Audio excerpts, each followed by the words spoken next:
Baiklah, kita mulai aja ya, Pak.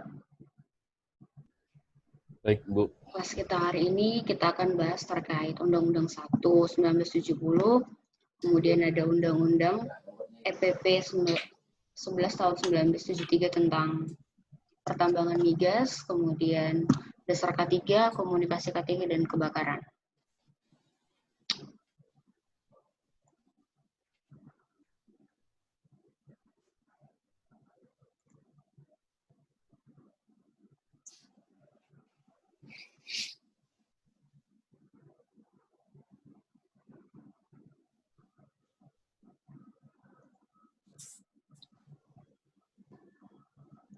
Kelihatan nggak, Pak? Jelas nggak kelihatan?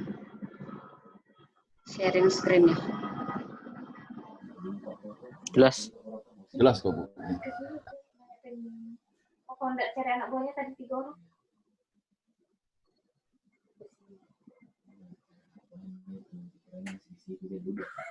Nah, untuk Undang-Undang 170 ini merupakan undang-undang yang menjadi kebijakan K3 nasional tentang keselamatan kerja. Kurang apa coba lagi Pak Bu? Di Undang-Undang 1 1970 ini sendiri ada 11 bab.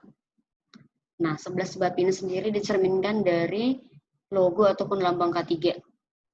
Nah, kalau misalkan Bapak-Bapak nih pernah hitung logo K3 yang roda gigi itu ada berapa? Pernah hitung nggak, Pak? Belum lagi nih. Belum ada hitung. Oke. Coba nanti kalau misalkan ada iseng-iseng waktu atau ada waktu yang apa ya dibilang waktu yang spare gitu. Coba dihitung, itu pasti ada 11. Ya, Ada 11 roda gigi. Nah, itu adalah cerminan dari 11 bab yang ada di Undang-Undang 1 1970. Nah, di bab 1 itu terkait istilah-istilah untuk di keselamatan kerja, misalkan tempat kerja. Tempat kerja ialah tiap ruangan atau lapangan tertutup atau terbuka, bergerak atau tetap di mana terdapat tenaga kerja yang bekerja atau yang sering dimasuki tenaga kerja dan ada sumber-sumber bahaya di dalamnya. Jadi singkatnya saja, tempat kerja itu adalah di mana ada orang yang bekerja, ada proses pekerjaan di sana, dan ada bahaya. Oke, 3 itu. Selanjutnya pengurus. Pengurus ialah orang yang mempunyai tugas memimpin langsung suatu tempat kerja atau bagian yang berdiri sendiri. Nah, untuk pengurus ini biasanya kalau misalkan ada suatu struktur organisasi tersendiri, yang sebagai ketua kah, sebagai bendahara, sebagai HR, administrasi, nah itu semua masuk ke dalam pengurus. Yang ketiga, pengusaha. Nih, orang atau badan hukum yang menjalankan suatu usaha. Orang atau badan hukum yang secara berdiri sendiri menjalankan suatu usaha atau orang yang di Indonesia mewakili orang atau badan hukum yang berkedudukan di luar Indonesia. Nah, pengusaha ini berarti orang yang memiliki saham. Itu yang ada misalkan share saham, nah itu pengusaha.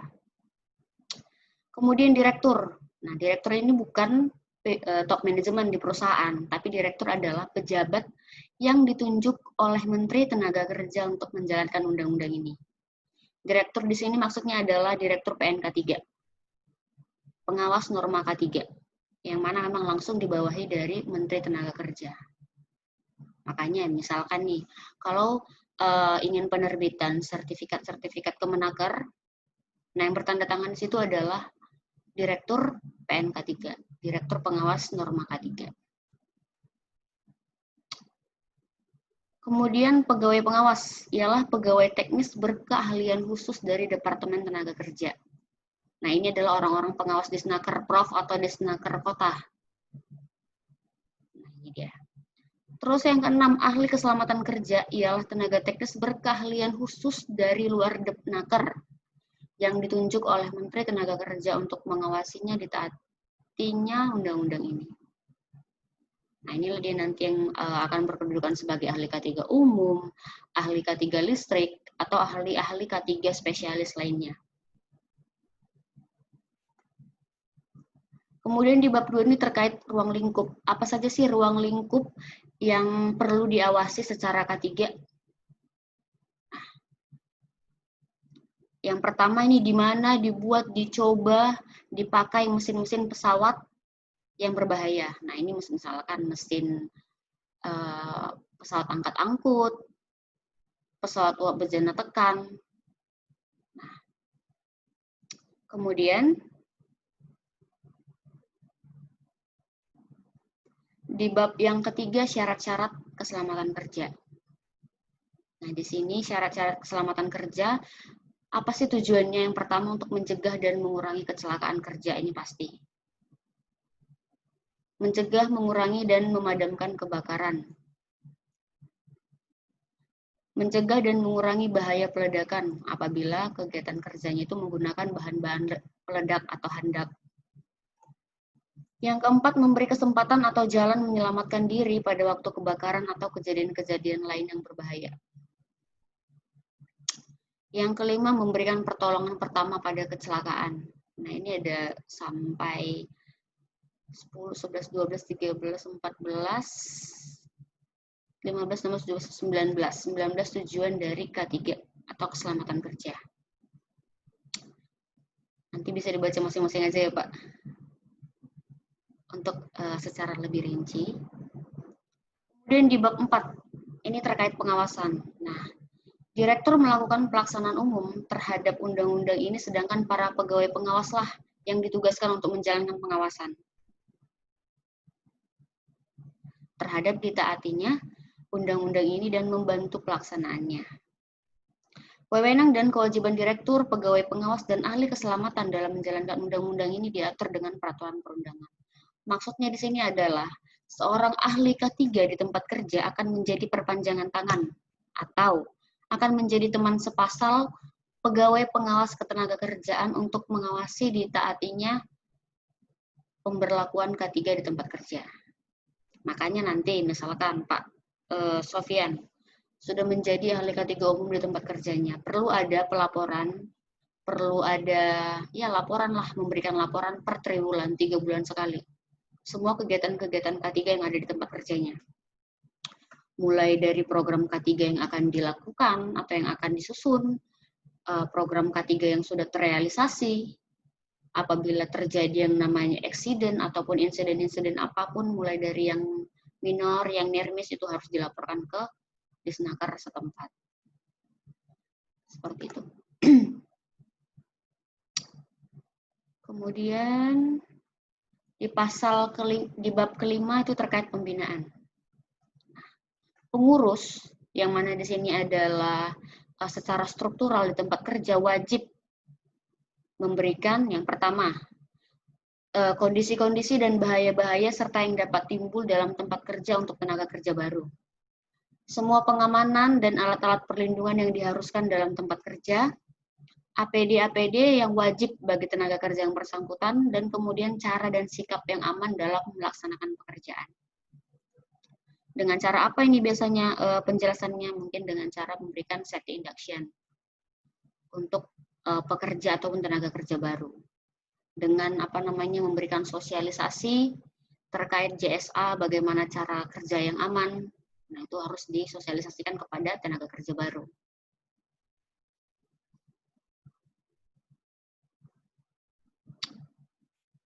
Terus pengurus hanya dapat mempekerjakan tenaga kerja yang bersangkutan setelah ia yakin bahwa tenaga kerja tersebut telah memahami syarat-syarat tersebut di atas. Jadi setelah dia yakin, setelah dia paham semua syarat-syarat K3 di tempat kerja, baru pengurus boleh mempekerjakan si tenaga kerja baru tersebut. Kemudian pengurus diwajibkan menyelenggarakan pembinaan bagi semua tenaga kerja yang di bawah pimpinannya. Maksudnya seperti apa? Yang paling simpel itu semua tenaga kerja itu wajib diberi pelatihan terkait dasar-dasar K3.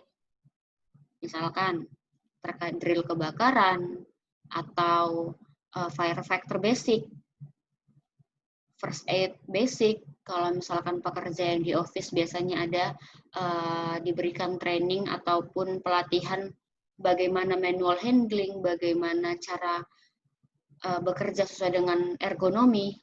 Nah, itu. Jadi seorang ahli K3 itu diwajibkan memiliki kompetensi untuk menyusun program-program terkait pelatihan tersebut. Kemudian di pasal ke-6, ini terkait P2K3 atau Panitia Pembina Keselamatan dan Kesehatan Kerja. Menteri Tenaga Kerja berwenang membentuk P2K3 guna memperkembangkan kerjasama, saling pengertian dan partisipasi efektif dari pengusaha atau pengurus dan tenaga kerja untuk melaksanakan tugas dan kewajiban bersama di bidang keselamatan dan kesehatan kerja. Nah, P2K3 ini sendiri merupakan suatu struktur di luar dari struktur organisasi perusahaan, tetapi masih saling terintegrasi. Karena secara struktural itu, P2K3 ini hanya terdiri dari ketua, sekretaris, dan anggota.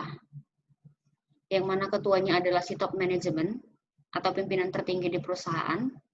Sekretaris merupakan ahli K3, baik itu yang umum ataupun yang spesialis. Dan anggotanya adalah ketua ataupun head departemen.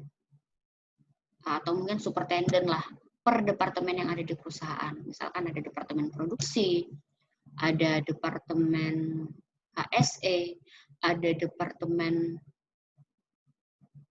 apalagi dan departemen-departemen lain. Nah, itu harus ada head departemennya itu yang akan menjadi anggota. Itu dia untuk P2K3. Dan P2K3 ini sendiri disahkan langsung oleh Menteri Tenaga Kerja. Terus buat permohonan sudah ada struktur organisasi, ada job description per struktur yang ada di situ, kemudian akan disahkan di Kemenaker. Akan dikeluarkan kayak sejenis satu kertas, satu SK, surat keputusan bahwa telah dibentuk yang namanya Panitia Pembina K3 di tempat kerja itu, di perusahaan tersebut. Terus bab ke-7 ini terkait kecelakaan. Pengurus diwajibkan melaporkan tiap kecelakaan yang terjadi dalam tempat kerja yang dipimpinnya pada pejabat yang ditunjuk oleh Menteri Tenaga Kerja. Maksudnya di sini adalah pengurus ataupun misalkan HSE, ahli K3 umum ini wajib melaporkan semua kecelakaan yang terjadi di tempat kerja kepada Disnaker setempat. Nah, karena ini adalah konteksnya kecelakaan kerja ya kepada Disnaker setempat. Tetapi kalau misalkan nanti ada seperti khusus kayak bidang pertambangan minerba, nah, untuk bidang pertambangan minerba itu ada sendiri. Biasa ada pelaporan ke SDM kalau itu dikatakan kecelakaan tambang. Kalau memang hanya kecelakaan kerja biasa, itu tetap pelaporannya adalah ke Disnaker setempat. Oke, yang bab ke-8 ini terkait kewajiban dan hak tenaga kerja. Nah, tenaga kerja wajib dan berhak nih memberikan keterangan yang benar bila diminta oleh pegawai pengawas dan atau ahli keselamatan kerja. Misalkan ketika terjadi kecelakaan kerja atau ada eksiden, harus nih wajib memberikan keterangan yang sebenar-benarnya kepada pengawas ataupun ahli K3 di tempat kerja apabila dimintai. Kemudian wajib memakai APD yang telah diwajibkan, yang telah diberikan secara cuma-cuma oleh pengurus. Memenuhi dan menaati semua syarat-syarat K3 yang telah diwajibkan. Meminta pada pengurus agar dilaksanakan semua syarat-syarat K3 yang diwajibkan. Jadi tenaga kerja berhak nih, apabila misalkan pekerjaannya itu, misalnya drill, pekerjaannya itu resiko terpapar potensi terjepit tinggi, tapi diberikan cuman sarung tangan kain. Jadi tenaga kerja ini berhak meminta kepada atasan, merekomendasikan, Pak bisa diganti nih sarung tangannya dengan yang heavy duty. Itu dia berhak. Kemudian yang kelima, berhak menyatakan keberatan pada pekerjaan di mana syarat-syarat K3 serta alat perlindungan diri yang diwajibkan diragukan. Misalkan tenaga kerja ini operator, merasa ngantuk atau merasa kurang sehat secara fisik, berhak menyatakan keberatan, berhak menyatakan bahwa tidak sedang dalam kondisi fisik yang maksimal, sehingga berhak mendapatkan dispensasi. Jadi kemudian ahli K3 ataupun mungkin pengawas di tempat kerja wajib merekomendasikan untuk diperiksa secara kesehatan di klinik ataupun para medis yang ada di perusahaan, sehingga dapat diambil keputusan Apakah mungkin hanya dengan istirahat beberapa jam, atau mungkin dengan memberikan izin untuk pulang ke rumah. Seperti itu. Terus di bab ke-9, kewajiban bila memasuki tempat kerja. Kewajibannya adalah barang siapa yang akan memasuki suatu tempat kerja diwajibkan mentaati semua petunjuk K3 dan memakai alat perlindungan diri yang diwajibkan. Baik itu hanya seorang visitor, mungkin anak magang, observator. Nah, ini harus mengikuti semua kebijakan, mengikuti semua petunjuk aturan K3 di tempat kerja itu. Bab ke-10 ini kewajiban pengurus. Pengurus itu wajib secara tertulis menempatkan dalam tempat kerja yang dipimpinnya semua syarat-syarat kerja yang diwajibkan. Sehelai undang-undang ini dan semua peraturan pelaksananya yang berlaku bagi tempat kerja yang bersangkutan. Nah, makanya biasanya di tempat kerja itu sering nih ditemukan di luar, di pintu masuk, ataupun mungkin di gerbang ada kayak poster besar selebaran isi dari Undang-Undang 170 ini.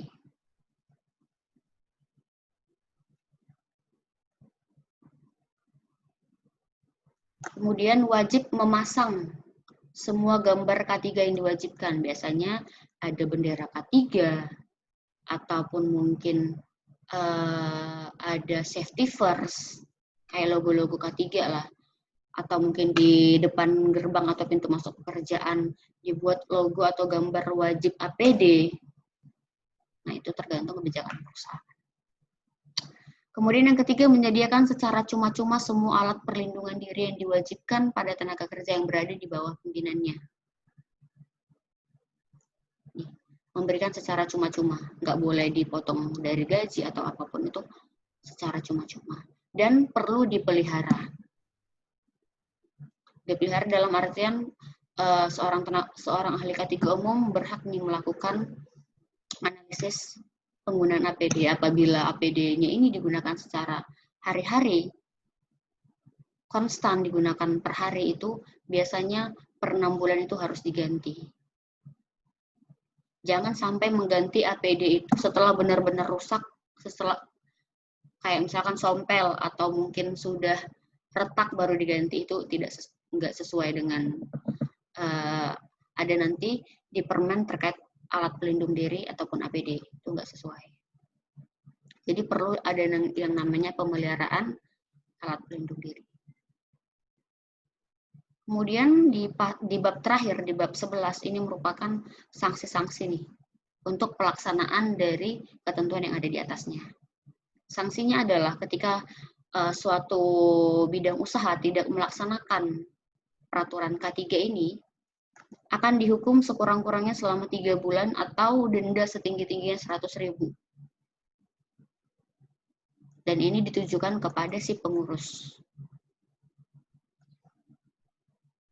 Denda kurungan 3 bulan atau setinggi-tingginya 100.000. Kira-kira sampai di sini ada yang didiskusikan terkait Undang-Undang 170. Pak Sofian dan Pak Muhammad Sadam.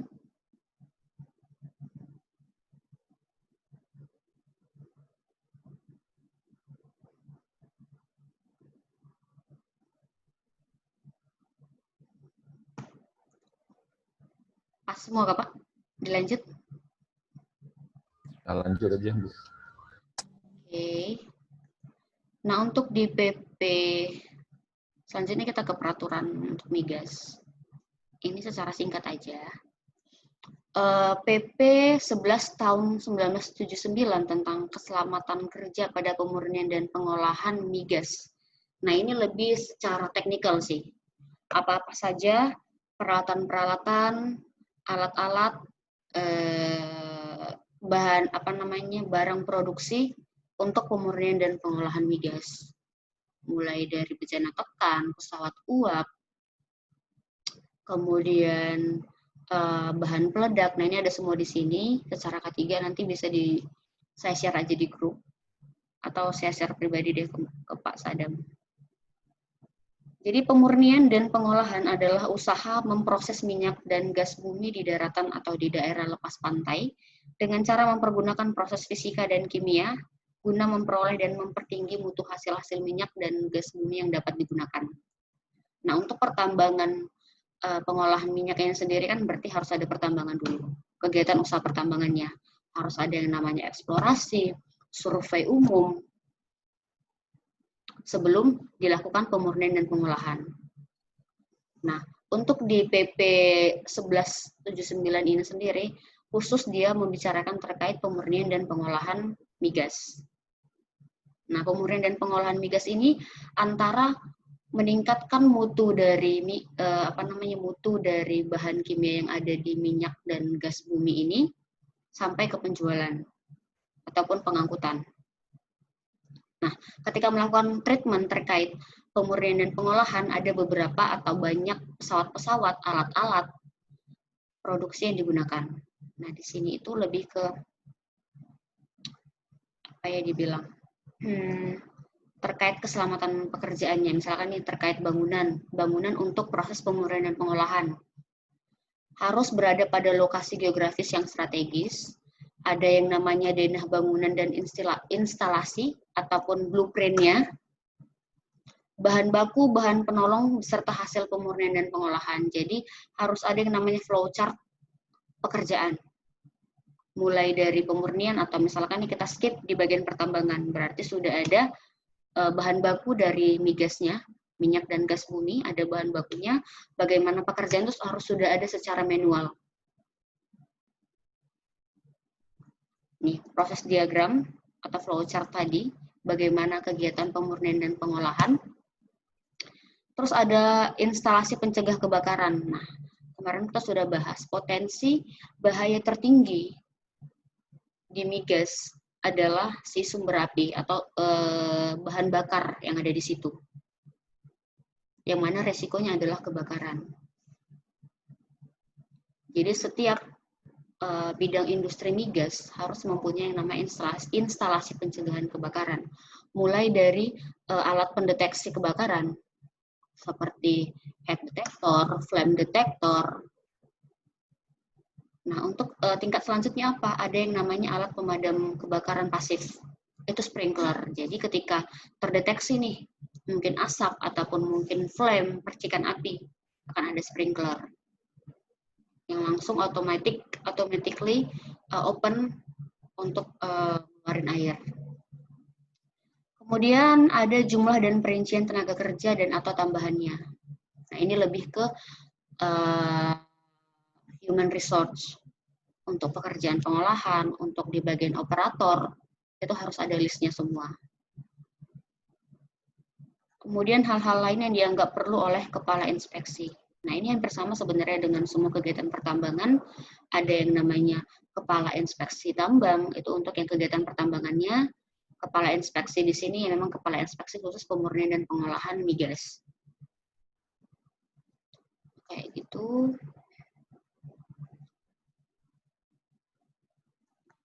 Semua bangunan dan instalasi dalam tempat pemurnian dan pengolahan itu harus memenuhi syarat-syarat teknis dan keselamatan kerja yang sesuai dengan sifat khusus dari proses dan lokasi yang bersangkutan. Nah, jadi biasanya sebelum suatu bidang migas nih akan membangun yang namanya bangunan tempat kerja.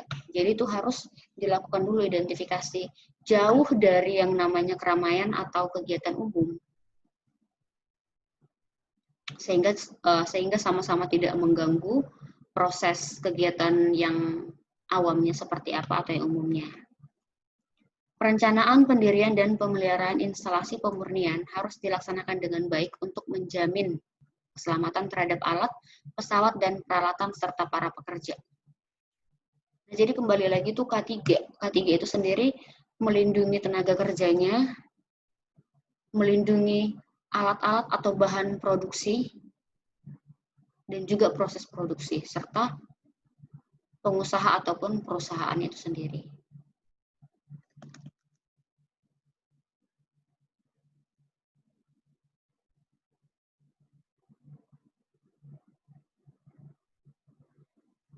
Kemudian semua peralatan, bangunan, dan instalasi yang dapat menimbulkan kemungkinan terjadinya arus listrik, nah, harus dilengkapi dengan sistem untuk menyediakannya. Berarti semua instalasi harus ada yang namanya penangkal petir.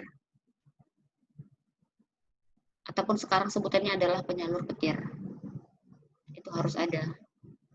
Lightning arrestor. Dalam mengadakan perbaikan dan pemeliharaan tempat pemurnian dan pengolahan harus digunakan cara, peralatan, dan tenaga yang memenuhi syarat. Maksudnya adalah ketika melakukan inspeksi, baik itu kepada alat, bahan, instalasi, pesawat yang ada di tempat kerja, harus ada SOP. Harus ada standar melakukan inspeksi ataupun pemeriksaan pengujiannya. Kemudian tenaga kerjanya. Tenaga kerja yang melakukan inspeksi ataupun pengujian dan pemeriksaan adalah orang yang kompeten. Ditunjukkan dengan cara apa? Ada yang namanya sertifikasinya, ada ID card sebagai inspektor. Itu. Terus yang ketiga ada peralatan yang memadai. Peralatan yang memadai maksudnya adalah peralatan untuk uji ukurnya. Misalkan untuk menguji ketebalan itu ada alatnya sendiri, YOLK namanya. Untuk menguji yang namanya pentanan atau pembumian ada air resistor. Untuk mengukur tingkat isolasi dari suatu isolator itu ada yang namanya Megger. Jadi untuk peralatan yang digunakan pun itu harus tersertifikasi dan juga memadai. Itu.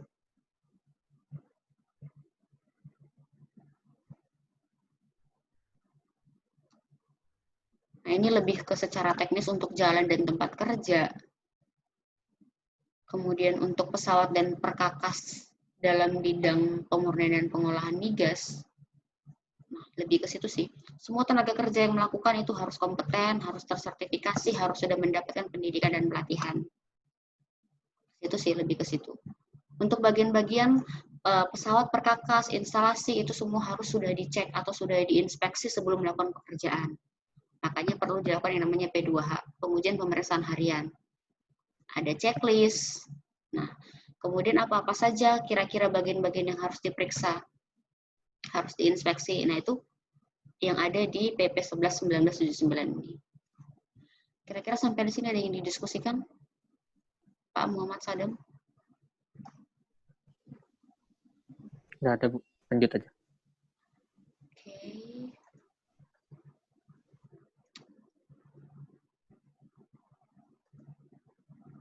Kita ke sini. Kita masuk ke materi selanjutnya terkait dasar-dasar K3.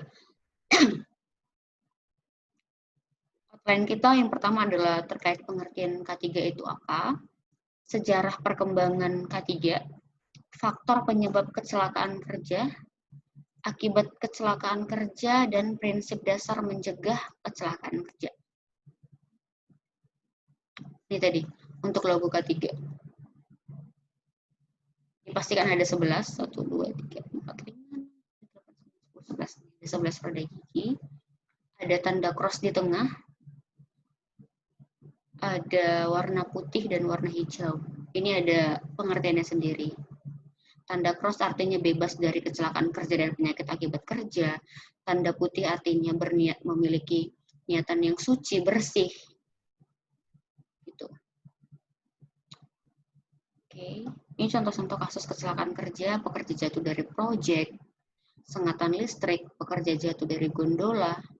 Nah, ini dia untuk contoh kecelakaan kerja. Oke, ini kita skip aja, kita masuk ke prinsip K3 itu sebenarnya yang pertama, setiap pekerjaan itu bisa dilakukan dengan selamat. Kecelakaan itu pasti ada sebabnya, nah sebabnya itulah yang harus kita cegah atau kita tiadakan. Nah, sebabnya itu tadi apa? Itulah potensi-potensi bahaya yang ada di tempat kerja. Mengapa kita harus repot-repot dengan K3? Ada beberapa survei yang telah dilakukan. Seorang pekerja tewas dalam kecelakaan industri itu setiap 3 menit. Ada lebih dari 250 juta kecelakaan kerja setiap tahunnya. Dari semua sektor bidang kegiatan usaha. Kerugian tahunan sosial dan ekonomi dari kecelakaan kerja dan penyakit akibat kerja mencapai 4% dari pendapatan nasional bruto atau pendapatan nasional kotor, 4% di kerugiannya. Kemudian yang keempat, tempat kerja yang aman dan sehat diwajibkan oleh hukum. Itu tadi di Undang-Undang 170. Kemudian mempromosikan pekerjaan yang produktif dan berkualitas. Dasar hukumnya ada di Undang-Undang 170 dan Undang-Undang 13 2003 tentang ketenagakerjaan di pasal 86. Pengertian K3 sendiri secara filosofi merupakan pemikiran dan upaya untuk menjamin keutuhan dan kesempurnaan tenaga kerja dan manusia, kemudian hasil karya dan budaya menuju masyarakat adil, makmur, dan sejahtera. Secara keilmuan, K3 merupakan suatu ilmu pengetahuan dan penerapannya dalam upaya mencegah kecelakaan, kebakaran, peledakan, pencemaran lingkungan, dan penyakit akibat kerja. Atau accident prevention, mencegah yang namanya accident, kecelakaan kerja, itu dia secara keilmuan. Nah, sebenarnya K3 ini sendiri terdiri dari dua kegiatan atau dua upaya, keselamatan kerja dan kesehatan kerja. Keselamatan kerja itu sebenarnya apa sih? Bagaimana upaya untuk menjamin agar tenaga kerja, bahan produksi itu terhindar dari yang namanya kecelakaan kerja. Atau menjamin pekerjaan tetap aman. Nah, itulah dia keselamatan kerja. Dan kesehatan kerja adalah bagaimana upaya menjamin tenaga kerja itu tetap sehat. Tetap dapat melakukan pekerjaan bebas dari yang namanya penyakit akibat kerja. Ya, jadi ada dua, keselamatan kerja dan kesehatan kerja. Tujuan dari K3 yang pertama melindungi para pekerja dan orang lain yang berada di tempat kerja. Yang mana maksudnya di sini adalah orang lain yang bukan pekerja, tetapi saat itu ada di tempat kerja kita. Nah, kita kembali nih ke Undang-Undang 170 tadi. Makanya ketika ada yang namanya orang berkunjung ke tempat kerja kita perlu diberikan safety induction. Terkait bahaya-bahaya apa saja, bagaimana proses kerja yang aman, apa saja APD yang wajib. Nah, itu wajib diberitahukan, wajib disosialisasikan kepada pengunjung yang bukan tenaga kerja di tempat kerja kita. Yang kedua, menjamin agar setiap sumber produksi dapat dipakai secara aman dan efisien. Dengan cara apa? Itu tadi ada inspeksi berkala, ada pemeriksaan harian, ada pemeriksaan secara total. Nah, itu dia untuk menjamin agar setiap sumber produksi dapat dipakai secara aman dan efisien. Kemudian untuk inspektornya juga harus orang yang kompeten, harus yang berpengalaman. Seperti itu. Kemudian yang ketiga, menjamin proses produksi berjalan dengan lancar. Ketika si tenaga kerjanya sehat, terus kemudian alat produksinya aman, sehat, selamat, nah pasti proses produksi akan berjalan lancar. Ketika proses produksi berjalan lancar, apa yang terjadi? Berarti profit perusahaan akan meningkat. Profit perusahaan akan meningkatnya, terjadi yang namanya kesejahteraan karyawan dan juga si pengusaha. Jadi sebenarnya itu adalah hubungan timbal balik nih, yang mutualisme ketika memang antara si tenaga kerja dan si pengusaha atau manajemen saling melakukan tugas dan tanggung jawabnya sesuai dengan aturan yang ada. Kayak gitu.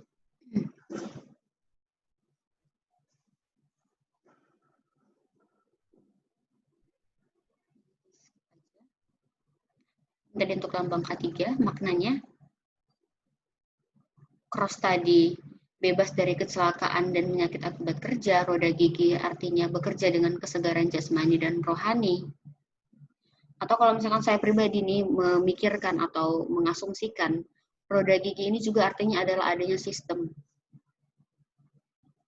Kalau misalkan dia hanya sendiri nih, hanya sendiri saja roda itu kan nggak guna juga. Jadi ketika ada roda, ada satu roda gigi, ada roda gigi yang lain, terus ada rantai, nah itu pasti akan bergerak. Jadi sebenarnya untuk mencapai si K3 ini sendiri perlu ada yang namanya sistem. Ada aturan, ada prosedur, ada standar untuk menjamin tercapainya suatu pekerjaan bebas dari kecelakaan dan juga penyakit akibat kerja. Oke, untuk dasar hukum penerapan K3 di tempat kerja ini ada tadi yang sudah kita bahas. Undang-Undang 170 tentang keselamatan kerja. Kemudian ada Permenaker 5/1996 tentang sistem manajemen K3. Nah, sekarang ini sudah dicabut. Diganti dengan PP 50 tahun 2012 tentang pedoman penerapan sistem manajemen K3. Yang mana sebenarnya isinya hampir sama. Setiap perusahaan yang mempekerjakan 100 tenaga kerja atau lebih dan atau yang mengandung potensi bahaya yang ditimbulkan itu tinggi, itu harus menerapkan si SMK3 ini tadi. Jadi syaratnya adalah ketika tempat kerja kita mempekerjakan 100 orang tenaga kerja atau lebih, itu harus menerapkan SMK3. Kemudian apabila mungkin itu tidak mencapai 100, tetapi pekerjaan yang merupakan potensi yang tinggi, ada potensi bahaya yang tinggi, itu juga harus menerapkan sistem manajemen K3. Oke, selanjutnya yang ketiga, ada di Permenaker 4 tahun 1987 tentang P2K3. Bagaimana pembentukan panitia P2K3, panitia pembina keselamatan dan kesehatan kerja.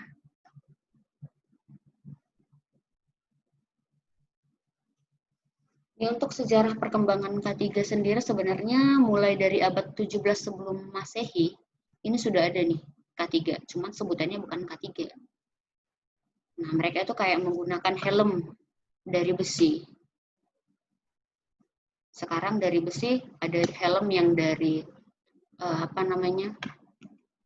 sintesis, tetapi yang memang sudah dilakukan uji coba secara teknikal, dapat menahan beban sekian kilogram atau sekian newton, dan untuk helm-helm listrik itu yang dapat menahan sekian mungkin sekitar 25 kVA atau mungkin 25 kilowatt itu ada. Jadi APD untuk kegiatan kelistrikan khususnya itu sudah dilakukan uji secara teknikal. Nah, untuk kecelakaan kerja ini. Kecelakaan ataupun eksiden merupakan insiden yang tidak terduga, tidak diinginkan,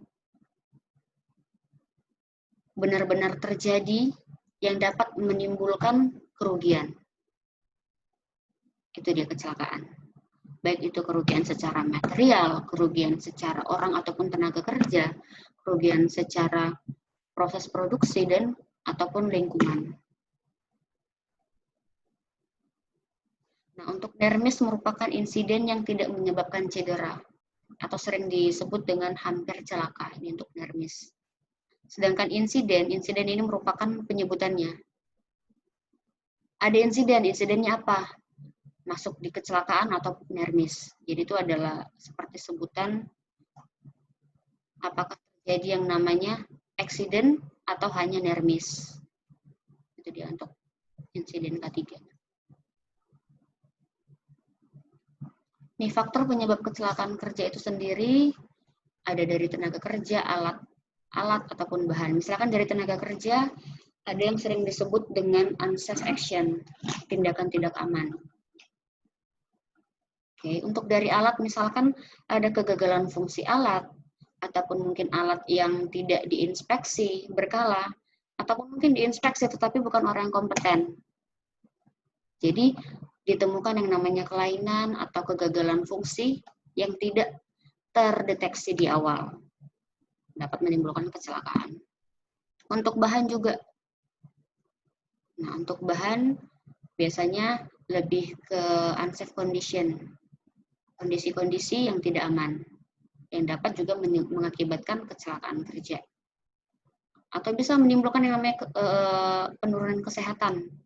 Apabila penggunaan bahan-bahan kimia, contohnya penggunaan bahan kimia dengan kadar yang melewati dari nilai ambang batas, terhirup, misalkan ini penggunaan atau penanganan dengan manual handling, suatu bahan kimia tidak menggunakan safety gloves ataupun sarung tangan safety, tidak menggunakan masker, nah itu dapat menimbulkan yang namanya penyakit akibat kerja.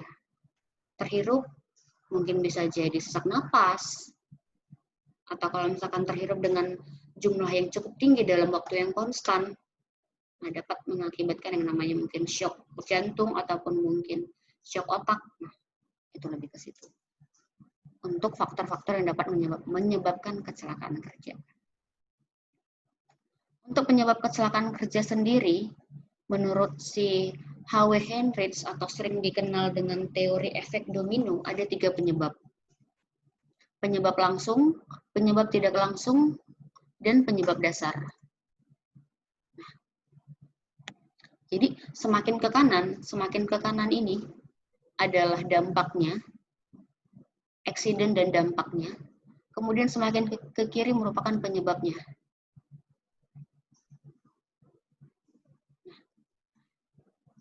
Manusia mengalami cedera atau mengalami PAK karena ada kontak dengan bahaya di tempat kerja. Contohnya apa? Ada tindakan tidak aman, ada kondisi tidak aman, itulah disebut dengan penyebab langsung. Untuk penyebab tidak langsung ada 2 nih, faktor pekerjaan dan faktor pribadi. Faktor pekerjaan misalkan ada target yang harus dikerjakan, kemudian atasan yang memberikan pressure yang tinggi. Untuk faktor pribadi contohnya apa?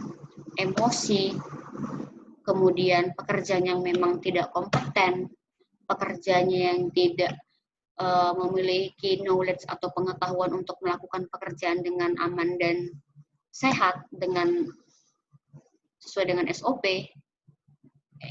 Kemudian penyebab dasarnya apa? Kurangnya kontrol. Baik itu secara prosedur, kurangnya sarana dan prasarana, kurangnya kesadaran atau awareness terhadap K3, dan kurangnya kepatuhan. Jadi ada 3 penyebab. Ada penyebab dasar, penyebab tidak langsung, dan penyebab langsung.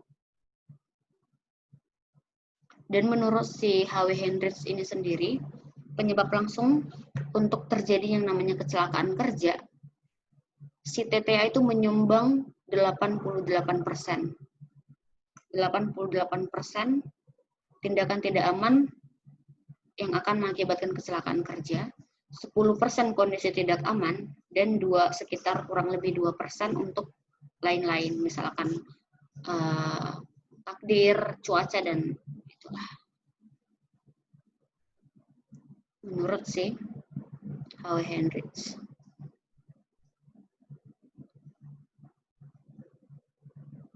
Nah, untuk upaya pencegahan kecelakaan itu seperti apa saja sih caranya? Nah, yang pertama ini tadi, dengan mengidentifikasikan dan mengendalikan bahaya di tempat kerja. Melakukan identifikasi dan pengendalian bahaya.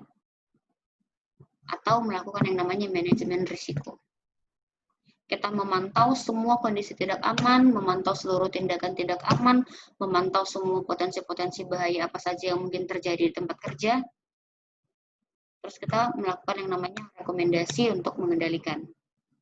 Kemudian cara yang kedua, melakukan pembinaan dan pengawasan. Memberikan pelatihan dan pendidikan, memberikan yang namanya konseling dan konsultasi, terus mengembangkan sumber daya, baik itu sumber daya manusianya atau sumber daya alamnya.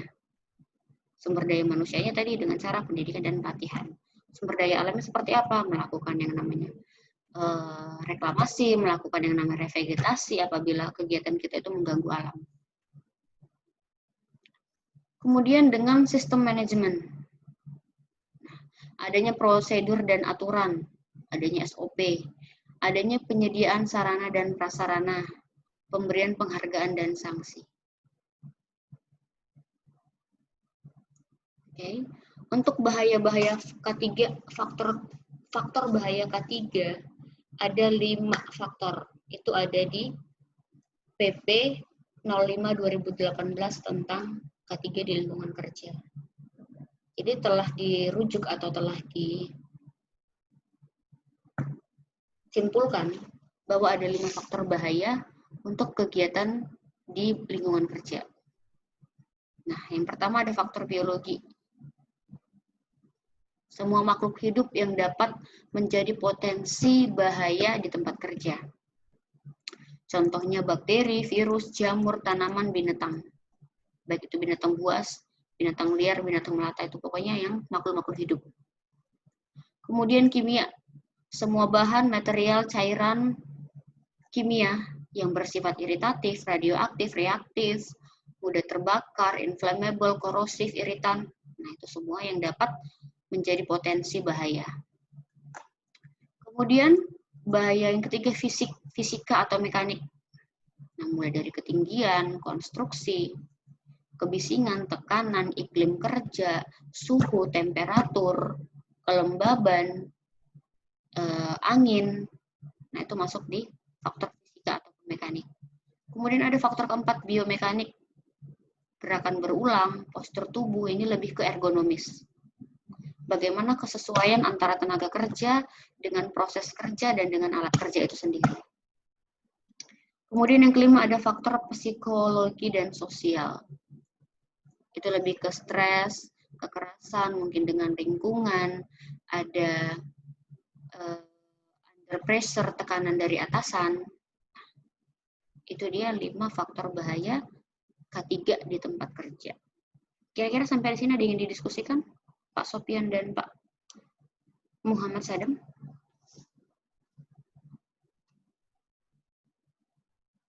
Lanjut.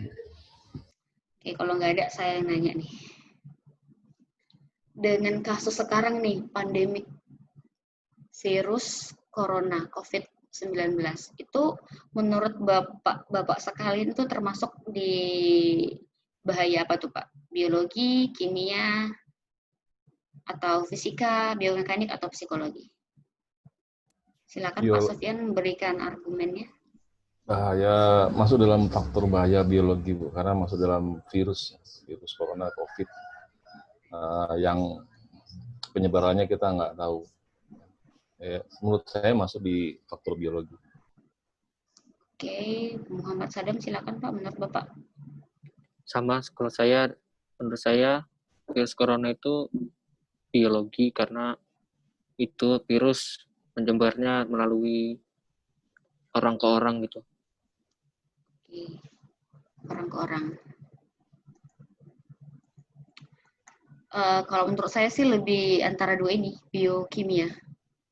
Ada biologi dan kimianya juga. Karena kan istilahnya mungkin memang di awal itu adalah mungkin mutasi virus atau apa. Itu kan. Ketika dari mutasi itu, kita kan pasti akan memberikan treatment kimia juga untuk memberikan yang namanya vaksin dan sebagainya macam.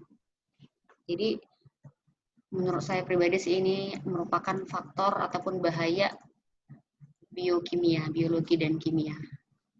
Bukan hanya secara biologi saja dari virusnya, karena kan ada yang namanya polutannya juga, ada seperti mediatornya, itu. Karena kan untuk mediator sendiri dari udara juga, dari mungkin sentuhan-sentuhan dari gas itu kan masuk ke kimia, secara kimia. Jadi menurut saya pribadi sih itu merupakan bahaya faktor dari potensi biologi dan kimia. Setuju nggak Bapak sekalian? Atau masih lebih ke biologi?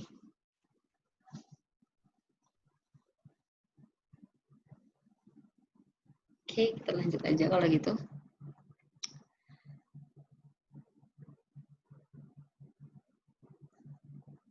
Ini kita skip aja, ini sama dengan teori domino tadi.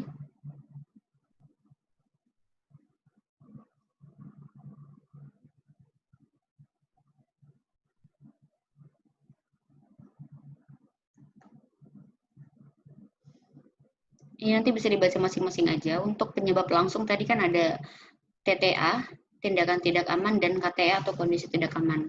Nah, beberapa contoh dari tindakan tidak aman itu seperti apa? Operasi tanpa otorisasi, gagal memperingatkan, gagal mengamankan, kecepatan yang tidak layak, atau overspeed, membuat alat pengaman yang tidak berfungsi, dan lain sebagainya. Terus untuk kondisi tidak aman itu seperti apa? Pelindung atau pembatas yang tidak layak, isolator yang sudah tidak layak lagi, terus APD yang kurang atau tidak layak, peralatan yang rusak, ruang kerja yang sempit ataupun terbatas, sistem peringatan atau alarm warning yang kurang, bahaya kebakaran, dan secara lingkungan lah pokoknya ini. Ini contohnya kondisi tidak aman. Ada isolasi yang terbuka yang hanya ditutup dengan memberikan lakban ataupun isolasi. Kemudian ini tidak bahaya dapat kesetrum karena tidak digulung dengan baik. Secara housekeeping juga tidak aman.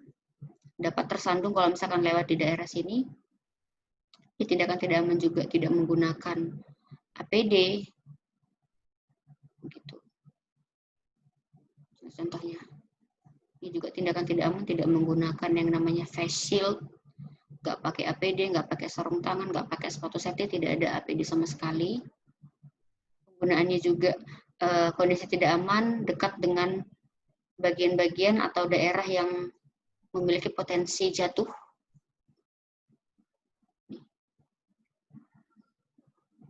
Ini juga tindakan tidak aman, tidak menggunakan masker dan perlengkapannya. Nah ini.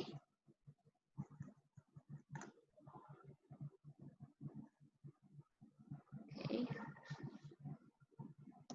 Kita next. Nah, untuk tadi penyebab dasar ada dua, faktor pribadi dan faktor pekerja. Faktor pribadi contoh-contohnya apa saja nih? Kemampuan fisik yang tidak layak, kemampuan mental yang tidak layak, stres, kurang pengetahuan, kurang keahlian atau kurang kompeten, motivasi yang tidak layak. Nah, untuk faktor pekerja, contohnya pengawasan yang kurang, engineering control yang kurang, pengadaan ataupun purchasing yang kurang, kurang peralatan, kurang maintenance, tidak ada standar kerja. Nah, ini. Untuk lemahnya kontrol atau penyebab dasar tadi ada yang program tidak sesuai, standar tidak sesuai, kepatuhan terhadap standar yang kurang.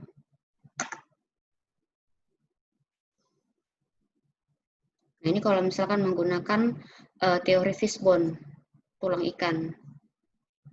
Kerugian itu muncul diakibatkan ada insiden, yang mana insiden ini merupakan kontak terhadap bahaya atau adanya kegagalan fungsi. Baik itu kegagalan fungsi sarana prasarana ataupun instalasi yang digunakan. Untuk penyebabnya ada tadi penyebab langsung, di sini sebenarnya penyebab tidak langsung dan penyebab dasar. Oke. Kira-kira nih, apakah kecelakaan bisa diramalkan? Silakan Pak Sopian. Kecelakaan bukan diramalkan, tapi bisa diidentifikasi kayaknya. Artinya di sini kita bisa melihat dari kondisi atau tindakan yang tidak aman. Kalau menurut saya begitu. Kalau diramalkan, ya asalnya ya bisa lah diramalkan dari melihat dari kondisi yang tidak aman dan tindakan yang tidak aman. Oke, kalau menurut Pak Muhammad Sadam? Menurut saya kalau diramalkan bisa aja, ya itu lagi dilihat lagi si pekerja itu apakah posisinya tidak aman, melakukan tindakan tidak aman, ya lebih ke situ sih. Oke. Jadi apakah kecelakaan itu bisa diramalkan atau bisa diprediksikan? Bisa. Itu kan. Jadi bagaimana kita dapat kira-kira mengidentifikasikan untuk setiap pekerjaan apa saja sih resiko yang mungkin terjadi? Nah, dari apa saja mungkin resiko-resiko yang mungkin terjadi, kita bisa melakukan yang namanya identifikasi. Menganalisis semua potensi-potensi bahaya apa saja yang mungkin ada di tempat kerja untuk per aktivitas yang akan dilakukan. Gitu. Ini ada nih piramida kecelakaan. Jadi menurut piramida kecelakaan ini, di mana terdapat satu kejadian fatality, ada 10 kecelakaan ringan, ada 30 kerusakan properti, ada 600 near miss ataupun nyaris celaka, dan ada 10.000 perbuatan ataupun tindakan tidak aman dan kondisi tidak aman ataupun bahaya, kejadian-kejadian berbahaya. Jadi dari piramida ini, untuk kita dapat mengurangi yang satu ini, ataupun mungkin mengeliminasi si fatality tadi, kita harus mengurangi dari bawah dulu.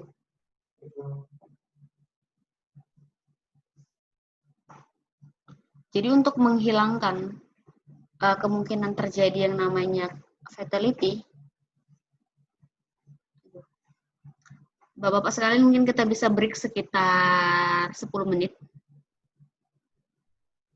Boleh Bu Elizabeth. Break aja dulu nggak apa-apa Pak. Saya pause dulu ini. Siap. Break aja dulu.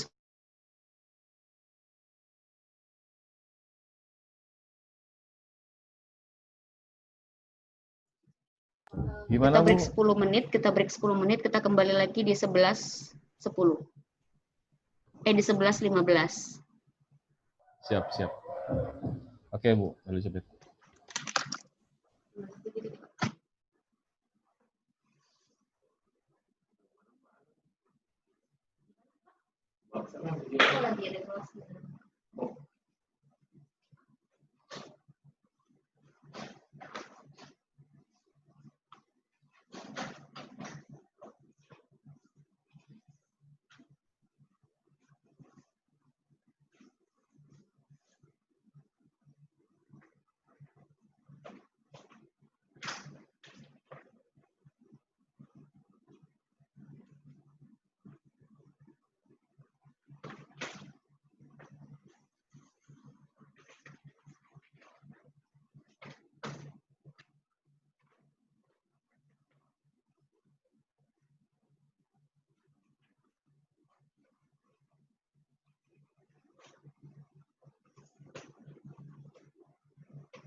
Apa kabar?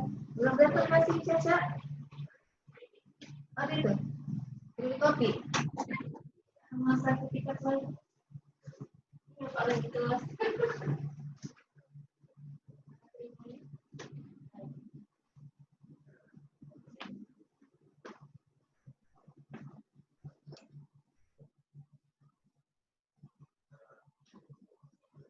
Ngobrol suruh selesai, Pak.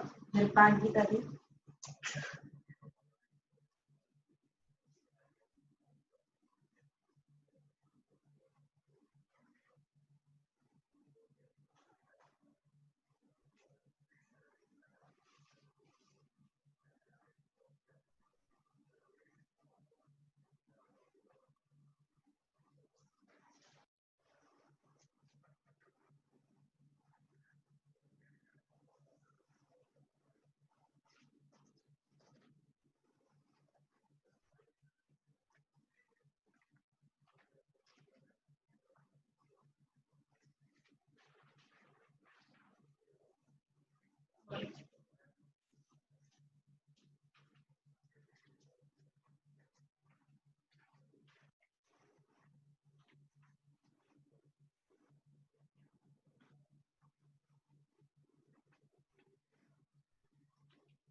Iya, terima kasih banyak Bapak ya. Jadi di jalan Pak. Sukses ya Pak.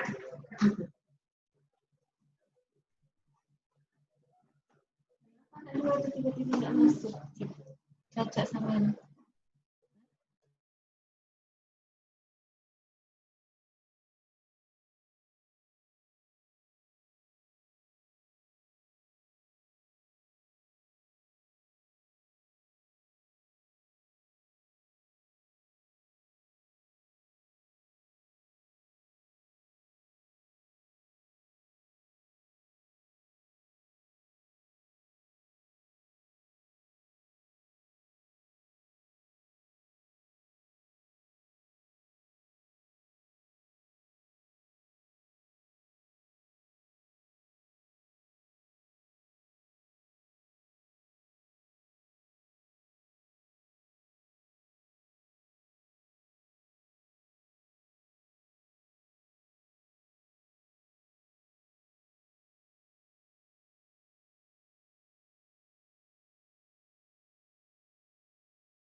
Oke, jadi dari piramida ini, untuk mengurangi yang di atas itu, bukan langsung mengurangi yang di atas, bukan langsung kita bisa mengeliminasi atau menghilangkan si fatality, tetapi dengan yang dari awal dulu.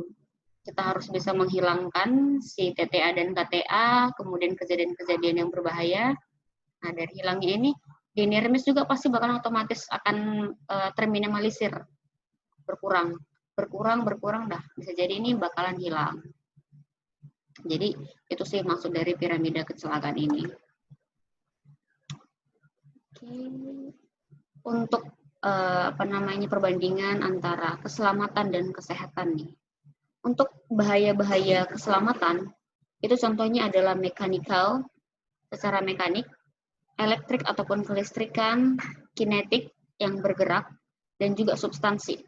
Misalkan untuk bahan-bahan yang flammable, mudah terbakar, eksplosif yang mudah meledak, kombustible dan kombustible juga ini mudah mengalami kombusi, meledak kayak gitu, bersinar kayak yang radioaktif, zat-zat radioaktif, terus yang untuk substansi yang mudah korosif ataupun yang mudah korosi. Untuk konsekuensinya ada yang namanya accident.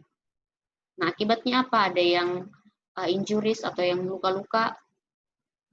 Nah, ada yang mungkin masih dalam tingkat minor, major, bahkan sampai fatality dan damage untuk aset. Kerusakan kepada aset. Terus itu akan bersifat mendadak, dramatis, dan bencana. Karena namanya keselamatan, kecelakaan, kayak gitu kan.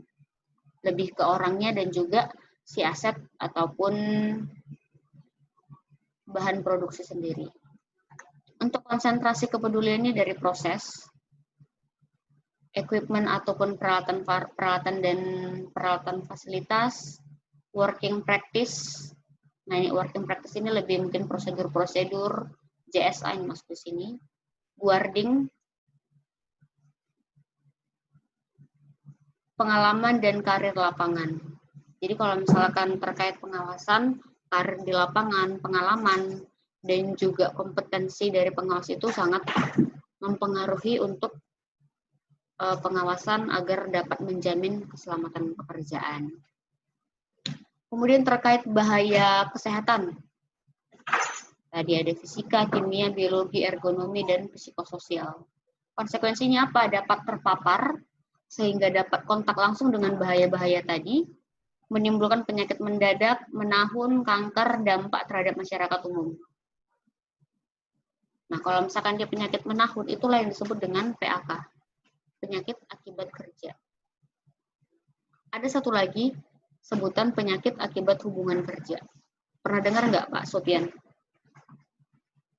Ya, pernah dengar, Bu. Oke. Menurut Bapak bisa diberikan, Pak, sedikit statement apakah yang dimaksud dengan PAK dan apa yang dimaksud dengan PAHK? Apakah keduanya sama atau berbeda? Kalau yang saya kurang paham itu yang penyakit hubungan kerja itu. Kalau penyakit akibat kerja itu dampak pekerja dari faktor entah kondisi atau tindakan yang tidak berdampak langsung, tapi berdampaknya setelah selesai bekerja, misalnya seperti ergonomi atau terkena bahan kimia karena tidak menggunakan APD yang sesuai dengan pekerjaannya. Itu, Bu. Kalau dampak hubungan pekerja tadi itu dampak hubungan itu saya kurang paham juga itu. Jadi untuk PAK, penyakit akibat kerja adalah kelainan atau penyakit yang diderita tenaga kerja setelah terpapar faktor-faktor bahaya yang ada di tempat kerjanya. Jadi orang nih atau tenaga kerja yang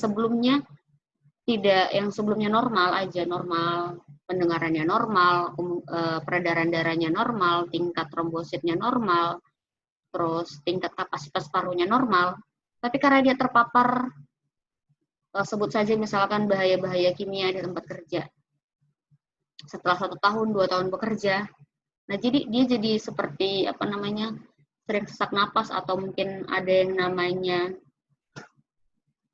penyakit-penyakit akibat silikon mungkin atau apalah zat kimia gitu. Sedangkan untuk PAHK, kelainan penyakit seorang tenaga kerja yang diperparah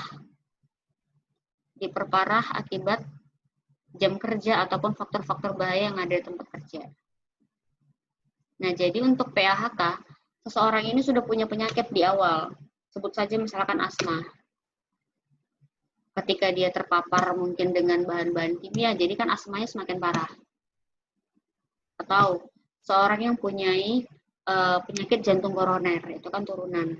Ketika dia bekerja, nah, terpapar mungkin getaran yang cukup tinggi setiap harinya, nah dia itu akan memperparah penyakitnya. Perbedaannya lagi, bagaimana untuk kita dapat mengetahui itu PAK atau PAHK? Jadi lebih ke, itulah gunanya dilakukan pemeriksaan kesehatan awal dan berkala. Jadi pemeriksaan awal supaya kita dapat mengambil yang namanya kondisi awal si tenaga kerja sebelum bekerja, dan pemeriksaan berkala kita dapat nih memantau kondisinya. Apakah terdapat penurunan atau mungkin tetap berada di konsisten standar kayak gitu. Jadi ketika memang tidak ada pemeriksaan awal, jadi kita tidak bisa mendiagnosa apakah si tenaga kerja ini terpapar PAK atau tidak. Gitu sih. Kira-kira di copy Pak Sofian? Ya, jadi kalau PAK itu terjadi karena setelah terpapar gitu, Bu ya. Kalau PAHK, penyakit akibat hubungan kerja. Itu dia sebelumnya dia punya riwayat bawaan. Ya, riwayat penyakit dan karena akibat kerja juga dia bertambah parah gitu jadinya. Iya, benar, exactly.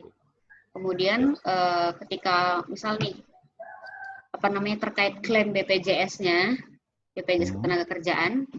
Untuk PHK itu tidak bisa diklaim, tidak bisa diklaim ke BPJS Ketenagakerjaan. Oh gitu ya. Yang bisa itu hanya kecelakaan kerja dan PHK. Oke. Tapi kalau konteksnya adalah PHK itu nggak bisa diklaim. Konsentrasi kepedulian terkait kesehatan pekerjaan yang pertama adalah enviro, lingkungan. Terus exposure ini bahan-bahan yang tercemar, work hours, jam kerja, PPE, pendidikan dan pelatihan, juga karir jabatan sesuai dengan pendidikan.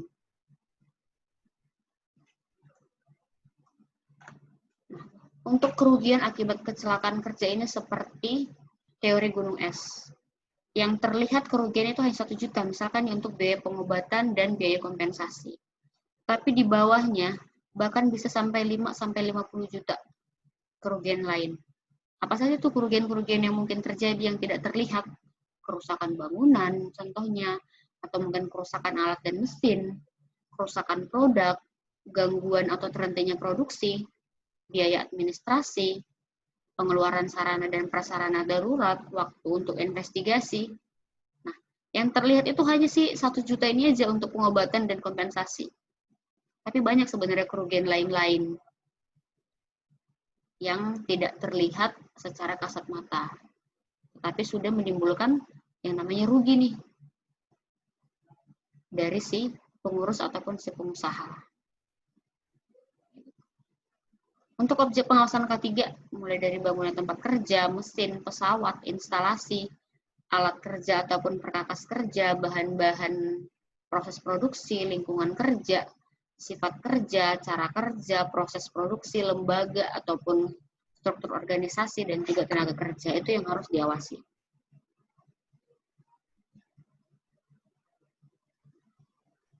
Oke. Untuk prinsip dasar pencegahan kecelakaan kerja, harus bisa menemukan fakta atau masalah, mengidentifikasikan nih. Identifikasikan semua masalah, identifikasikan semua bahaya apa saja yang mungkin terjadi, kemudian dianalisis. Penilaian risiko dan pemeringkatan risiko.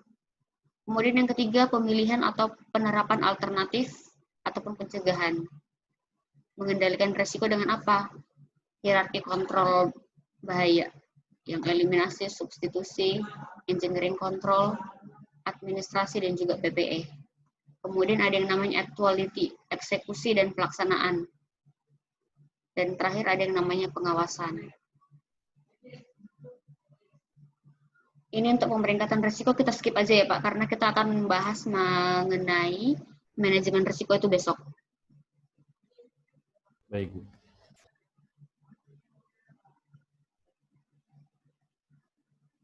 Okay.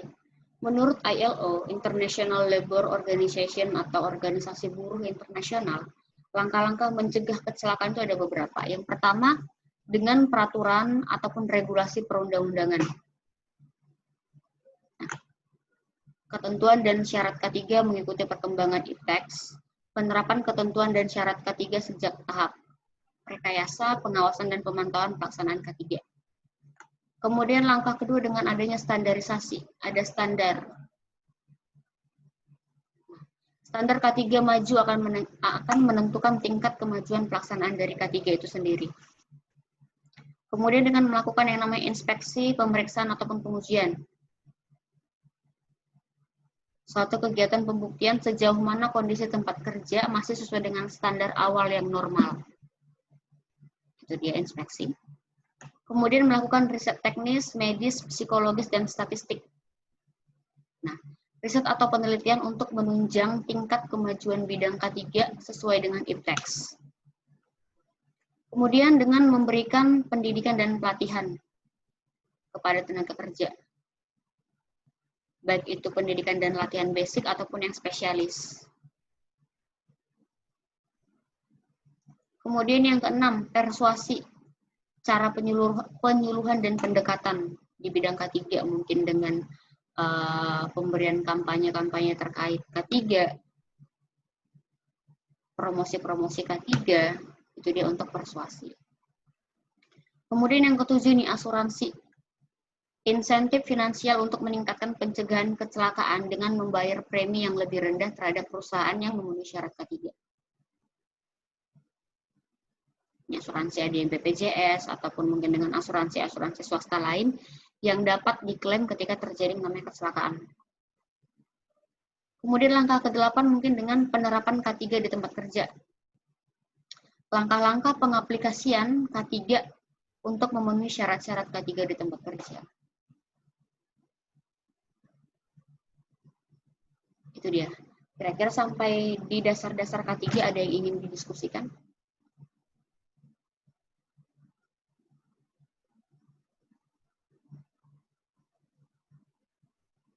Pak Sofian dan Pak Muhammad Sadam ada yang ingin didiskusikan?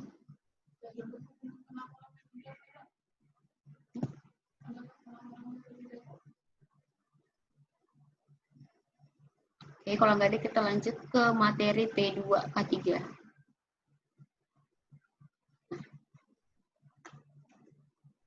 P2K3 menurut Permen 4/1987 merupakan badan pembantu di tempat kerja yang merupakan wadah kerjasama untuk mengembangkan kerjasama dan partisipasi efektif dalam penerapan K3. Jadi wadah kerjasama antara perusahaan tempat kerja dan juga pengawas dinas ketenagakerjaan setempat. Nah, jadi si P2K3 ini juga lah yang akan memberikan laporan-laporan kepada pengawas dinas ketenagakerjaan agar si pengawas ini dapat memantau secara tidak langsung. Karena kan pengawas sendiri memiliki yang namanya keterbatasan dari segi kuantitas jumlahnya. Pengawas paling berapa sih? Mungkin hanya 12 orang.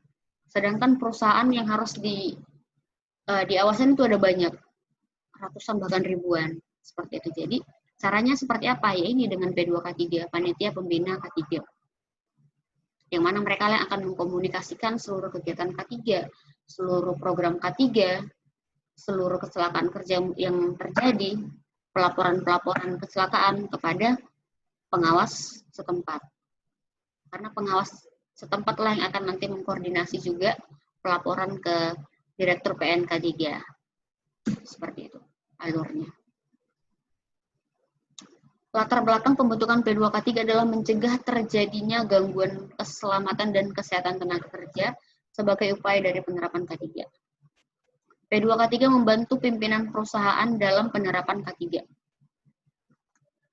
Dasar hukumnya, Undang-Undang 170, Permen 4 2018 tentang tata cara penunjukan ahli K3, dan juga Permen 02 tahun 1992 tentang tata cara penunjukan kewajiban dan wewenang ahli K3.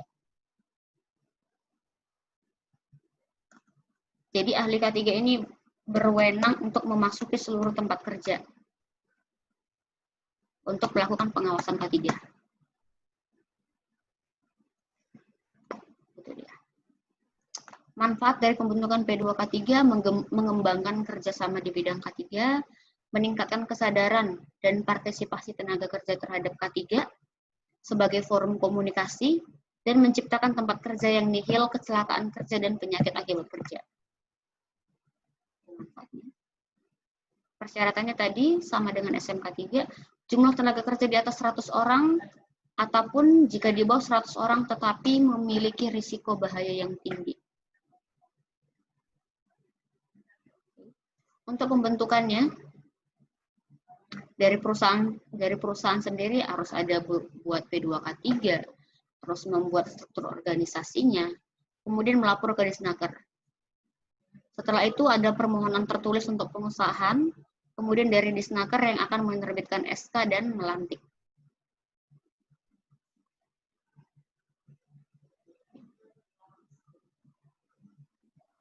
Persyaratan keanggotaan P2K3, keanggotaan P2K3 bersifat bipartit.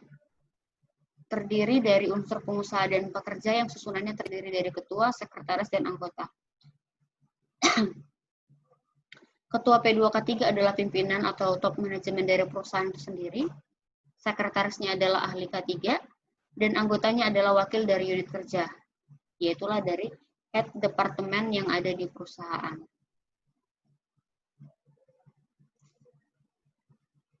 Untuk Ketua P2K3, job description-nya yang pertama memimpin semua rapat, menentukan langkah, polisi ataupun kebijakan demi tercapainya program K3, mempertanggungjawabkan pelaksanaan program K3 kepada direksi, memonitor dan mengevaluasi pelaksanaan program K3 di perusahaan.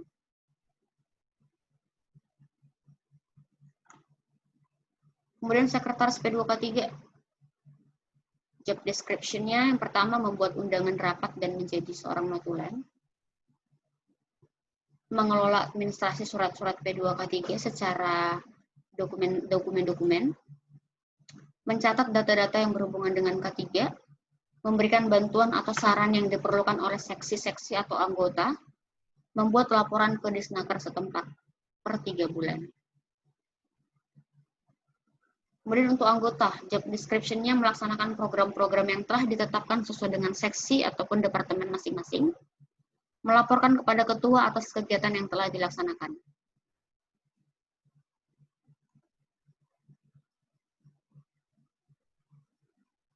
Kemudian P2K3 ini tugas pokoknya adalah memberikan saran dan pertimbangan K3 baik diminta ataupun tidak kepada pengusaha ataupun pengurus di tempat kerja.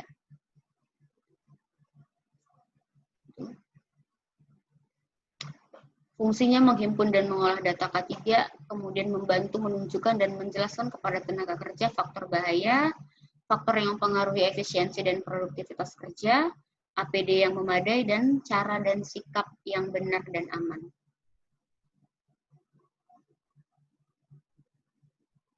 Kemudian membantu pengusaha atau pengurus untuk mengevaluasi cara kerja, melakukan tindakan koreksi dan alternatif, mengembangkan sistem pengendalian bahaya, mengevaluasi penyebab kecelakaan kerja dan penyakit akibat kerja, mengembangkan penyuluhan dan penelitian, pemantauan gizi kerja dan makanan, dan lain-lain yang ada di sini.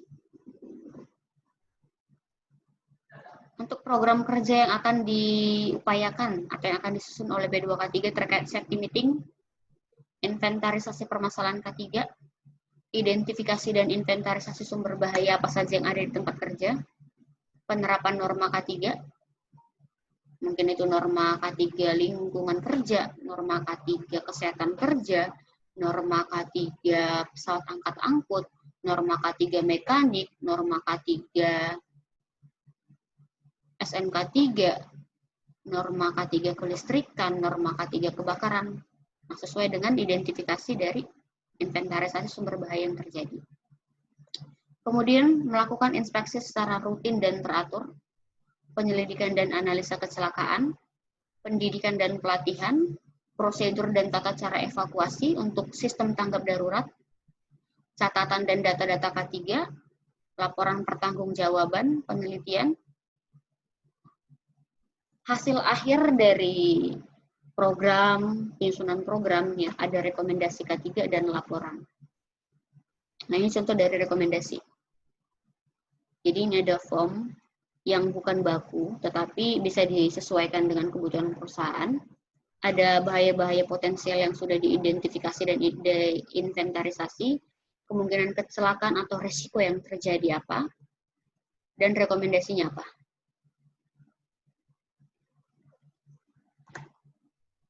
Kemudian untuk laporan. Misalkan 1, tanggal sekian dilakukan kegiatan pelatihan dan penyuluhan K3 kepada seluruh tenaga kerja baru. Nah, keterangannya, apa-apa saja kegiatannya, ketika memang yang terjadi adalah kecelakaan, itu juga harus dilaporkan.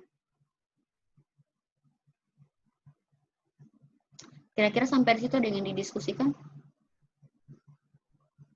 Pak Sofian dan Pak Muhammad Sadam? Nggak ada. Kemudian untuk laporan kecelakaan, regulasinya ada di Permen 3/1998 tentang tata cara pelaporan dan pemeriksaan kecelakaan. Laporan yang efektif itu berisi temuan faktor penyebab kecelakaan yang tepat dan dapat membantu rencana perbaikan dengan tepat dan efektif. Biasa menggunakan yang paling simpel, yang paling sering itu adalah 5W1H.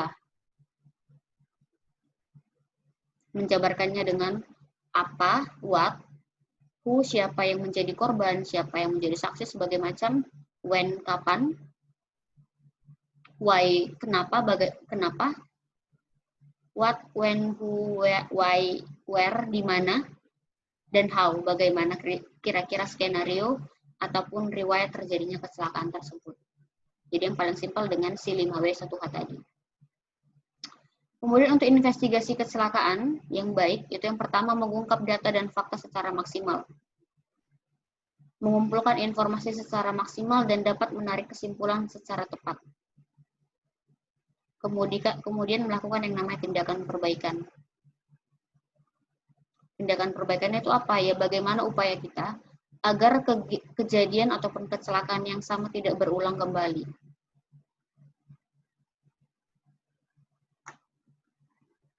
Kira-kira sampai situ yang didiskusikan?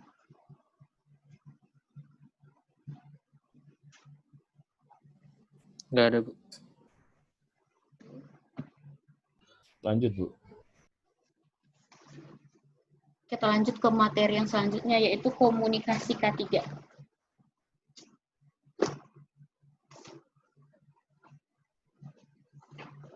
Pak Muhammad Sadam, menurut Bapak komunikasi itu apa sih, Pak?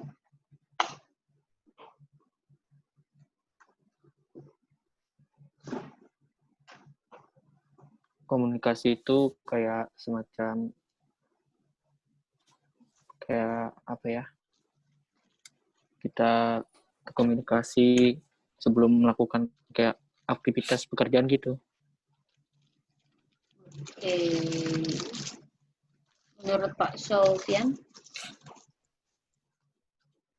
Komunikasi itu komunikasi ketika menyampaikan informasi mengenai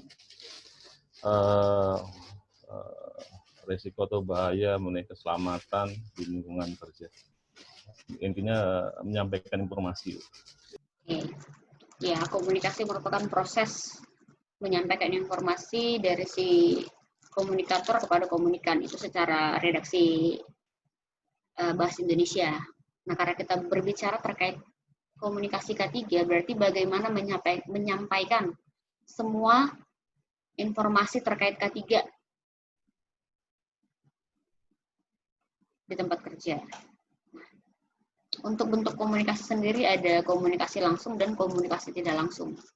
Komunikasi langsung itu yang verbal, dapat penyampaian mulut ke mulut, dan juga face to face, tatap muka. Itu dia yang dinamakan dengan komunikasi langsung. Untuk komunikasi tidak langsung merupakan komunikasi yang menggunakan media penghantar, bisa dengan media cetak ataupun video yang berkaitan dengan K3. Nah, untuk pertemuan kelompok sendiri, ada 3 tingkatan, safety talk, safety meeting, dan safety committee meeting. Nah, untuk safety talk biasanya si pengawas kepada bawahannya. Contoh, misalkan untuk melakukan aktivitas tertentu, pengawas biasanya akan menjabarkan nih, kegiatan kita hari ini adalah aktivitas mungkin pemasangan tiang listrik. Jadi kegiatan kita langkah-langkahnya pertama harus menyiapkan tiang, terus menggali lubang, ini sebagai macam. Kira-kira risiko-risiko potensi bahaya apa saja yang ada di tempat kerja 1, 2, 3, 4 disebutkan. Resikonya apa saja disebutkan 1, 2, 3, 4. Dan pengendaliannya seperti apa? Yang pertama, mungkin dengan dokumen praktis, bekerja sesuai dengan SOP, bekerja sesuai dengan JSA, terus menggunakan APD yang telah ditetapkan atau yang telah diwajibkan. Jadi safety talk ini lebih skupnya adalah satu tim, gitu, pengawas dengan bawahannya. Nah, untuk safety committee, safety meeting ini dalam satu departemen, beberapa pengawas ataupun beberapa tenaga kerja.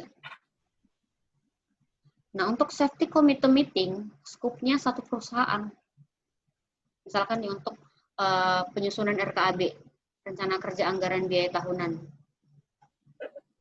Ada superintendent, supervisor, manager, HR, dan bahkan si top manajemen ataupun direktur perusahaan.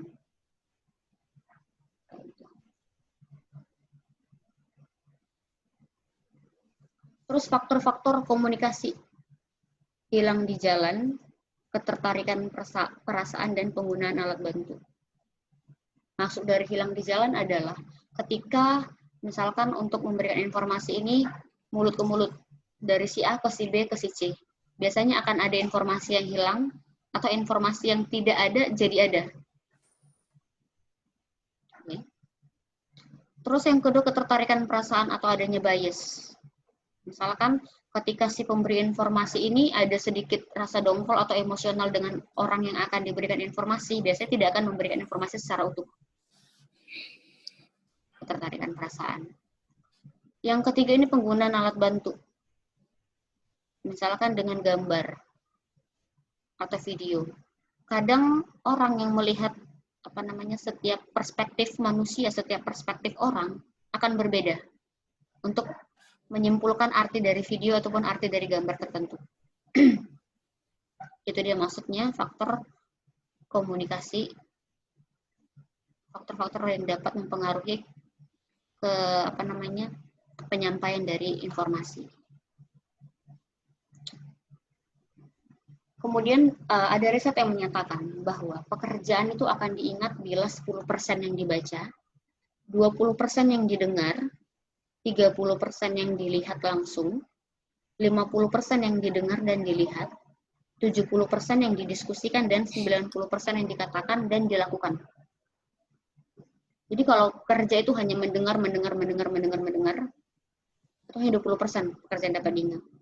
Tapi kalau sudah dilakukan, dan dia mengatakan apa yang dilakukan, nah itu 90%. Tetap lagi perlu yang namanya kontrol atau pengawasan. Metode diskusi sendiri yang pertama ada ceramah dan diskusi dan tanya jawab, pro dan kontra, diskusi kelompok kecil. Nah untuk ceramah dan diskusi ini lebih ke misalkan ada satu narasumber yang akan memberikan satu topik.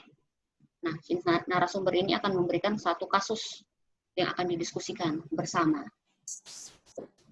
Terus untuk yang namanya metode diskusi dan tanya jawab, jadi ada satu kasus didiskusikan dan ada tanya jawab. Jadi ada seperti waktu tertentu untuk memberikan tanya jawab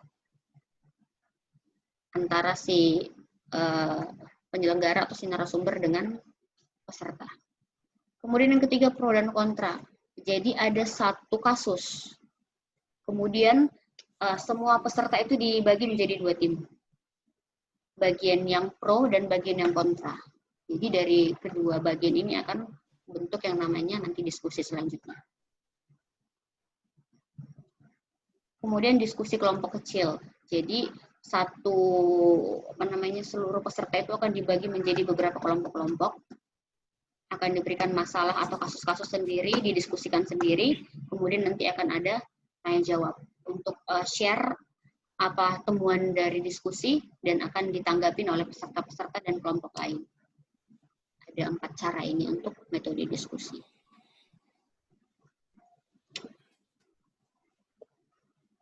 Untuk topik-topiknya biasanya harus yang memang sudah dikuasain,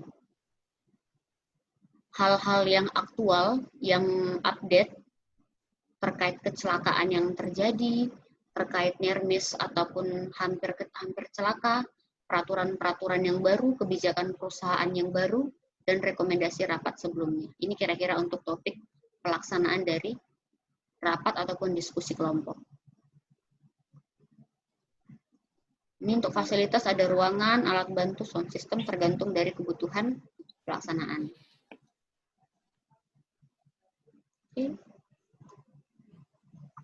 Untuk evaluasi dan tindak lanjut, kegiatan pertemuan ini harus yang pertama pasti ada persiapan, ada pelaksanaan, dan setelah pelaksanaan ada yang namanya evaluasi.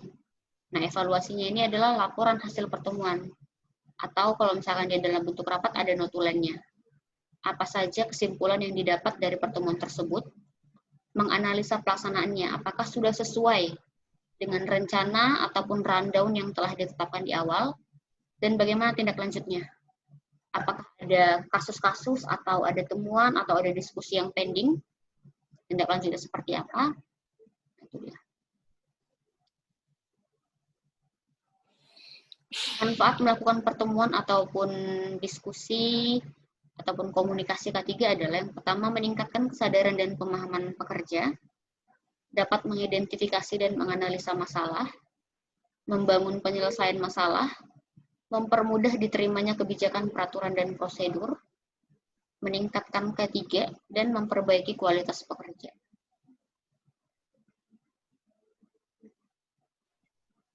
Kira-kira sampai di situ ada yang ingin didiskusikan, Pak Sofyan dan Pak Muhammad Sadam?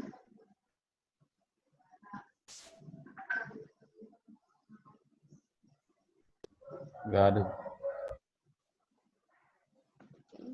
Kita next, ini manajemen risiko kita skip karena kita akan bahas besok.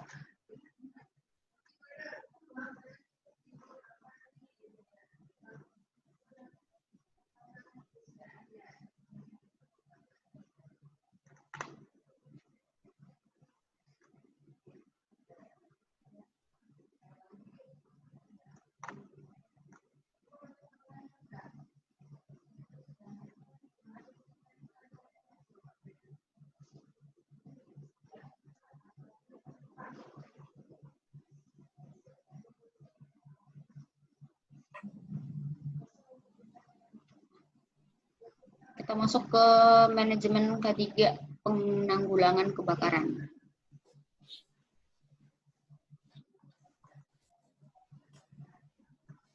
Tujuannya, peserta mampu menjelaskan mengenai konsep dan ruang lingkup manajemen K3 penanggulangan kebakaran, mampu mengidentifikasikan potensi bahaya kebakaran, dan memahami prosedur tanggap darurat ataupun emergency response procedure. Manajemen penanggulangan kebakaran atau MPK atau yang sering disebut Fire Safety Management adalah segala upaya untuk memobilisasi personil, pemanfaatan biaya, penggunaan bahan, peralatan, dan metode, termasuk informasi untuk pencegahan dan penanggulangan terhadap kebakaran dan bahaya terkait lainnya, yang sewaktu-waktu dapat terjadi di bangunan atau unit industri.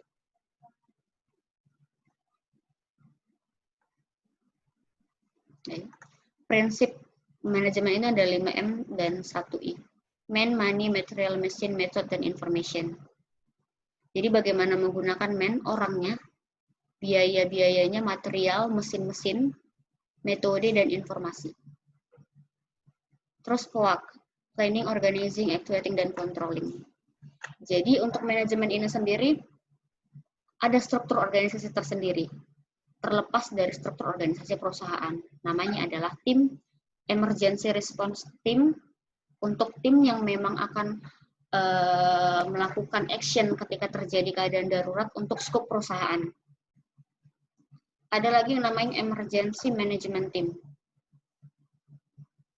emergency response management, ERM. Nah, untuk emergency response management ini sudah ada strukturalnya, sebagai leader, sebagai pemberi keputusan, sebagai humas. Nah, ini skupnya adalah ketika misalkan suatu user, ada subkon-subkonnya. Nah, itu dia manajemen. Untuk secara manajemen dari user dan juga kontraktor dan subkontraktor yang ada. Bagaimana membuat perencanaan? Nah, tadi emergency response plan-nya seperti apa? Bagaimana organizing, mengorganisasikan. Jadi ada job description, ada struktur organisasi. Misalkan untuk satu perusahaan yang memiliki 2 lantai, secara organisasi biasanya ada yang namanya leader per lantai. Nah, untuk leader per lantai itu yang akan bertanggung jawab terhadap keselamatan semua orang yang ada di lantainya. Kemudian ada firefighter kalau memang dia kebakaran, dan ada first aider ataupun P3, petugas P3K-nya. Kemudian ketika actuating, pelaksanaannya seperti apa? Berarti memang harus sudah tanggap. Semua tim yang ada harus siap tanggap. Siap tanggap maksudnya berarti memang harus orang yang sudah berkompetensi, sudah memiliki kemampuan skill untuk melakukan aktivitas ataupun melakukan kegiatan yang sudah ada di struktur organisasi. Kemudian untuk controlling, bagaimana melakukan pengawasan.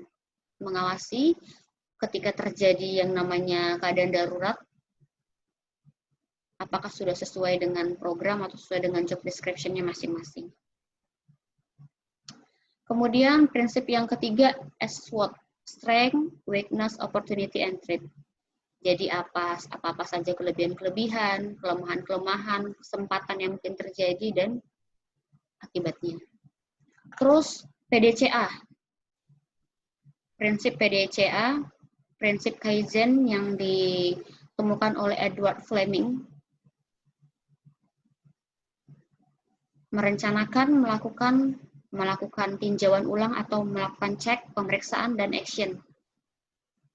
Action ini maksudnya adalah melakukan tindakan setelah diadakannya perbaikan atau ditemukan kelainan-kelainan ketika melakukan pemeriksaan. Terus gaya manajemen sendiri ada manajemen by order, manajemen by anger, manajemen by sitting around, dan manajemen by walking around. Itu untuk tipe-tipe dari manajemen. Yang namanya kebakaran, sebelum ke kebakaran ada yang namanya segitiga api. Tiga unsur yang dapat menimbulkan api. Oksigen, panas, dan bahan bakar. Nah, ketika tiga unsur ini bersatu nih, mencapai proporsi atau persentase yang cukup untuk menimbulkan api, berlangsung melewati 5 menit ataupun golden time-nya akan muncul yang namanya kebakaran. Nah, kebakaran adalah api yang tidak dapat dikendalikan lagi.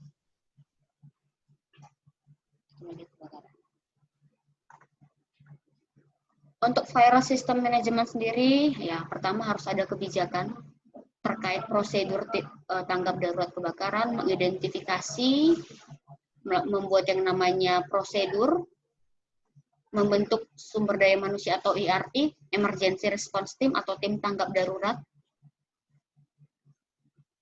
membuat yang namanya proteksi kebakaran aktif, tenaga ahli K3 ataupun teknis, biasanya ada tenaga ahli K3 kebakarannya. Untuk yang namanya sistem tanggap darurat kebakaran sendiri, untuk tim kebakaran ada 4 level. Kelas D, C, BA. Nah, untuk kelas D ini merupakan personil, tim pemadam kebakaran. Nah, untuk kelas C ini adalah regu pemadam kebakaran. Dan untuk kelas B, ini lebih ke pengawas. Dan untuk kelas A adalah ahli. Jadi K3, spesialis kebakaran.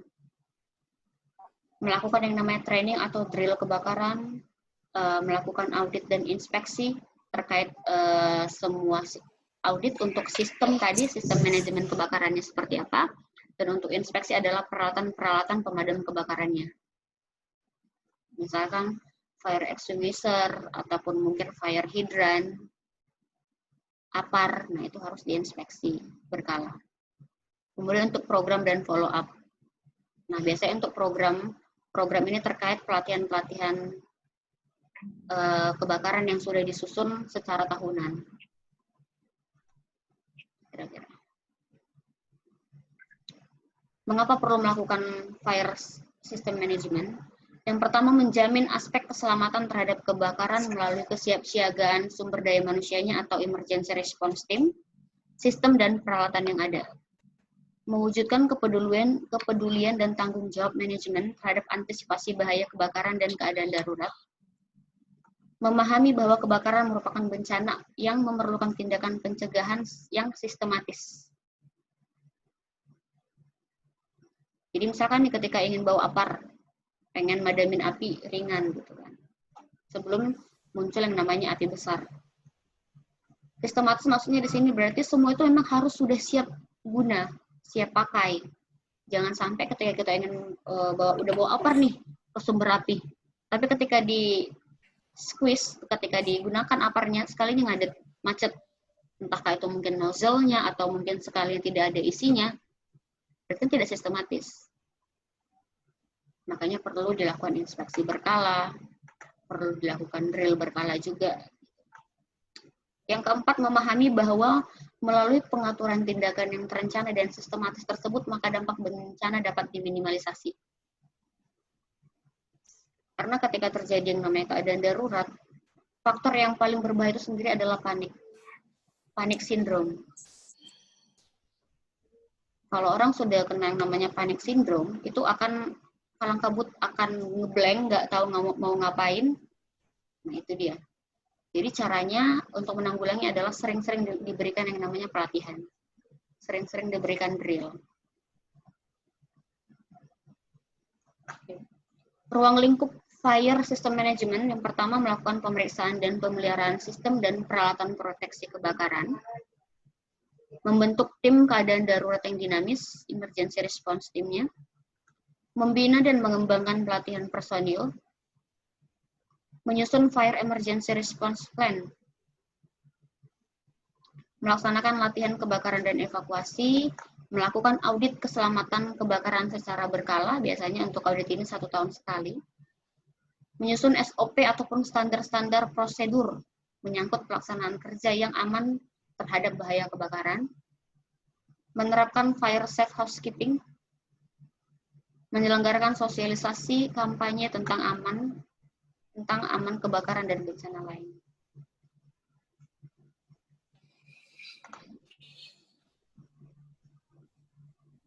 Biasanya untuk pemeriksaan dan pemeliharaan itu terkait peralatan, sistem deteksi dan alarm, sistem sprinkler otomatis, sistem hidran dan pipa tegak,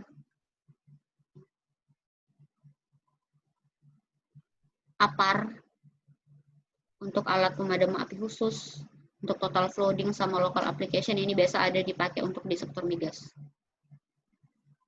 Alat bantu lainnya misalkan pompa kebakaran, sumber air, sumber darurat. Pemeriksaan dikaitkan dengan standar yang berlaku, pemeliharaan yang preventif, ada maintenance, dan pemeliharaan yang menyeluruh. Oke. Untuk membentuk tim emergensi atau tim tanggap darurat, perlu komitmen bersama diawali dari pimpinan manajemen. Tim emergency terdiri dari unsur pimpinan atau direktur emergency, koordinator emergency, ada chef warden atau komando regu, unsur pelaksana ataupun tim pemadam, tim komunikasi, tim security, teknisi, operator, tim medis, dan unsur pemantau atau pendukung. Ini nanti yang ada di struktur organisasi untuk emergency response team. Kemudian personil emergency team perlu mendapatkan pelatihan profesional ataupun keterampilan. Perlu ada panduan atau manual mengenai pelaksanaan emergency antara lain lewat penyusunan FEP, Fire Emergency Plan. Kalau bapak-bapak pernah biasanya nih di perusahaan yang memang udah melaksanakan si Fire System Management, biasanya di setiap tempat ruangan, nah ada kayak sejenis satu kertas, di situ ada Fire Emergency Plan-nya. Nah, di situ ada prosedur tanggap daruratnya seperti apa, ada jalur evakuasi, ada tempat-tempat APAR terdekat, hidran terdekat, kayak sejenis denah. Nanti saya share deh untuk contohnya.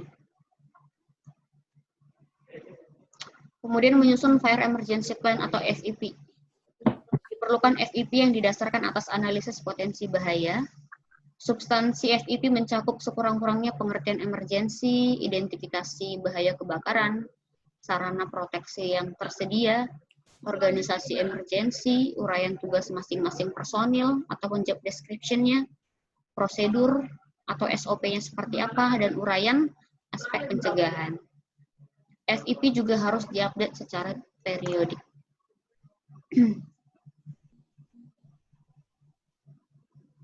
Nah, untuk latihan kebakaran dan evakuasi atau drill. Nah, latihan kebakaran dan evakuasi harus diadakan minimal setahun sekali. Skenario latihan kebakaran mengacu pada FEP, Fire Emergency Plan, rencana tanggap darurat kebakaran. Pelaksanaan latihan kebakaran dan evakuasi harus berkoordinasi dengan dinas kebakaran dan instansi terkait, polisi, tim SAR, PLN, dan PU, dan sebagainya, dinas-dinas terkait atau departemen terkait. Perlu dilakukan evaluasi dan rekod hasil latihan. Nah, untuk standar atau SOP mengenai keselamatan terhadap kebakaran, SOP diperlukan sebagai panduan aman kebakaran pada setiap pekerjaan atau proses yang berlangsung. Nah, biasanya untuk kegiatan pekerjaan panas. Nih, pekerjaan hot works, mengelas, memateri, mengecat, dan sebagainya harus ada SOP-nya. Pemeriksaan dan pengujian kinerja peralatan, penggunaan dan penyimpanan gas bertekanan, ini harus ada tempat tersendiri, jauh dari titik api, pada suhu ruangan. Nah, itu dia. Pemakaian dan penyimpanan bahan kimia. Penggunaan sarana dan peralatan pemadam, penggunaan peralatan pendingin maupun pemanas. Nah, konsep manajemen penanggulangan kebakaran adalah bagaimana mencegah kebakaran itu sendiri. Pre-fire control, kontrol sebelum adanya api, kontrol in case of fire, kontrol ketika terjadi kebakaran, dan post-fire control ini lebih seperti pemulihan ketika terjadi namanya kebakaran. Pre-fire control, apa itu yang perlu dilakukan? Identifikasi potensi bahaya kebakaran, identifikasi tingkat ancaman bahaya kebakaran, identifikasi skenario ketika terjadi kebakaran, perencanaan tanggap darurat, perencanaan sistem proteksi kebakaran, dan pelatihan. Untuk in case of fire, deteksi alarmnya seperti apa, padamkan listrik automatically, lokalisir, evakuasi, rescue, dan pengamanan. Sampai ada yang namanya nanti muster point juga. Kemudian untuk post-fire control, setiap terjadi kebakaran baik besar maupun kecil, termasuk hampir terbakar, harus dilakukan investigasi, analisis, rekomendasi, dan rehabilitatif dan pemulihan. Kita harus investigasi ya untuk menganalisis kira-kira penyebab kebakaran tadi itu apa. Setelah kita mengetahui penyebabnya apa, kita bisa merekomendasikan pengendaliannya agar tidak terjadi keadaan yang serupa di kemudian hari. Setelah itu dilakukan pemulihan terkait mungkin ada material yang rusak atau material yang terbakar, ataupun mungkin ada kerugian dari orangnya, ada cedera. Nah, itu harus ada pemulihan. Kemudian untuk rujukan peraturan dan standar teknis K3 penanggulangan kebakaran, untuk menangani masalah K3 penanggulangan kebakaran diperlukan adanya petugas atau unit organisasi yang bertanggung jawab terhadap usaha pencegahan kebakaran. Tadi ada emergency response team yang mana merupakan bagian dari fire system management. Tempat kerja yang berpotensi bahaya kebakaran tinggi mutlak diperlukan adanya unit khusus yang mengelola masalah kebakaran secara manajerial atau fire safety management. Di tempatnya Pak Muhammad Sadam ada nggak ini Pak? Sudah diberlakukan nggak fire management system? Belum ada kayaknya. Biasanya untuk migas itu sendiri harus ada ini. Atau kalau misalkan tidak ada fire safety management untuk yang emergency response team?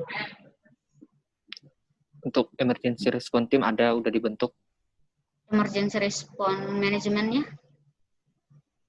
Besaran manajemen? Baru ada juga ya? kayaknya. Iya, baru dibentuk.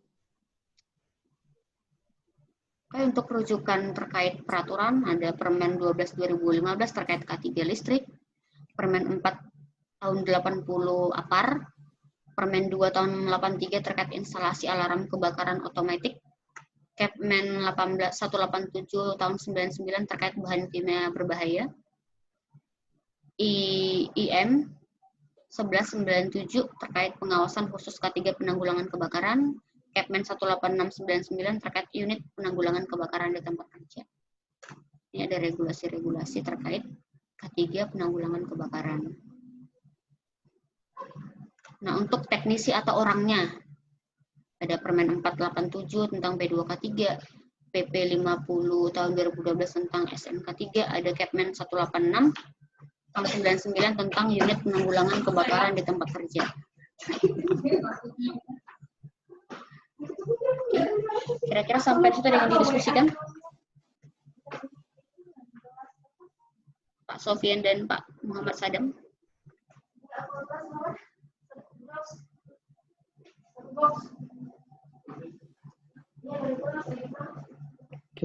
Cukup Bu, lanjut aja.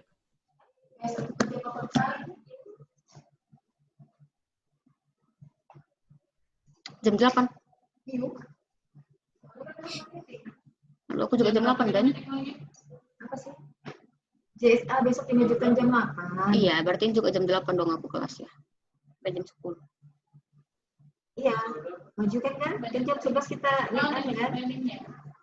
Materi kita hari ini sampai di sini. Nanti ada tugas ya, Pak. Untuk ngeresum. Nanti akan saya share di grup.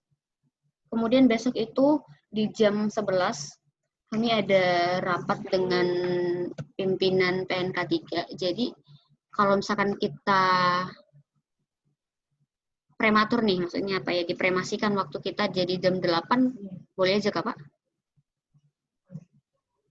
Kalau saya aman aja, Bu. Muhammad Sadam gimana, Pak? Jam 8 pagi? Jam 8 pagi itu kenapa? Untuk kelasnya, karena jam 11 kami ada rapat dengan pimpinan PNK 3. Gitu. Oh iya, bisa aja. Jam 8 ya, Pak ya? Iya, siap. Oke, siap.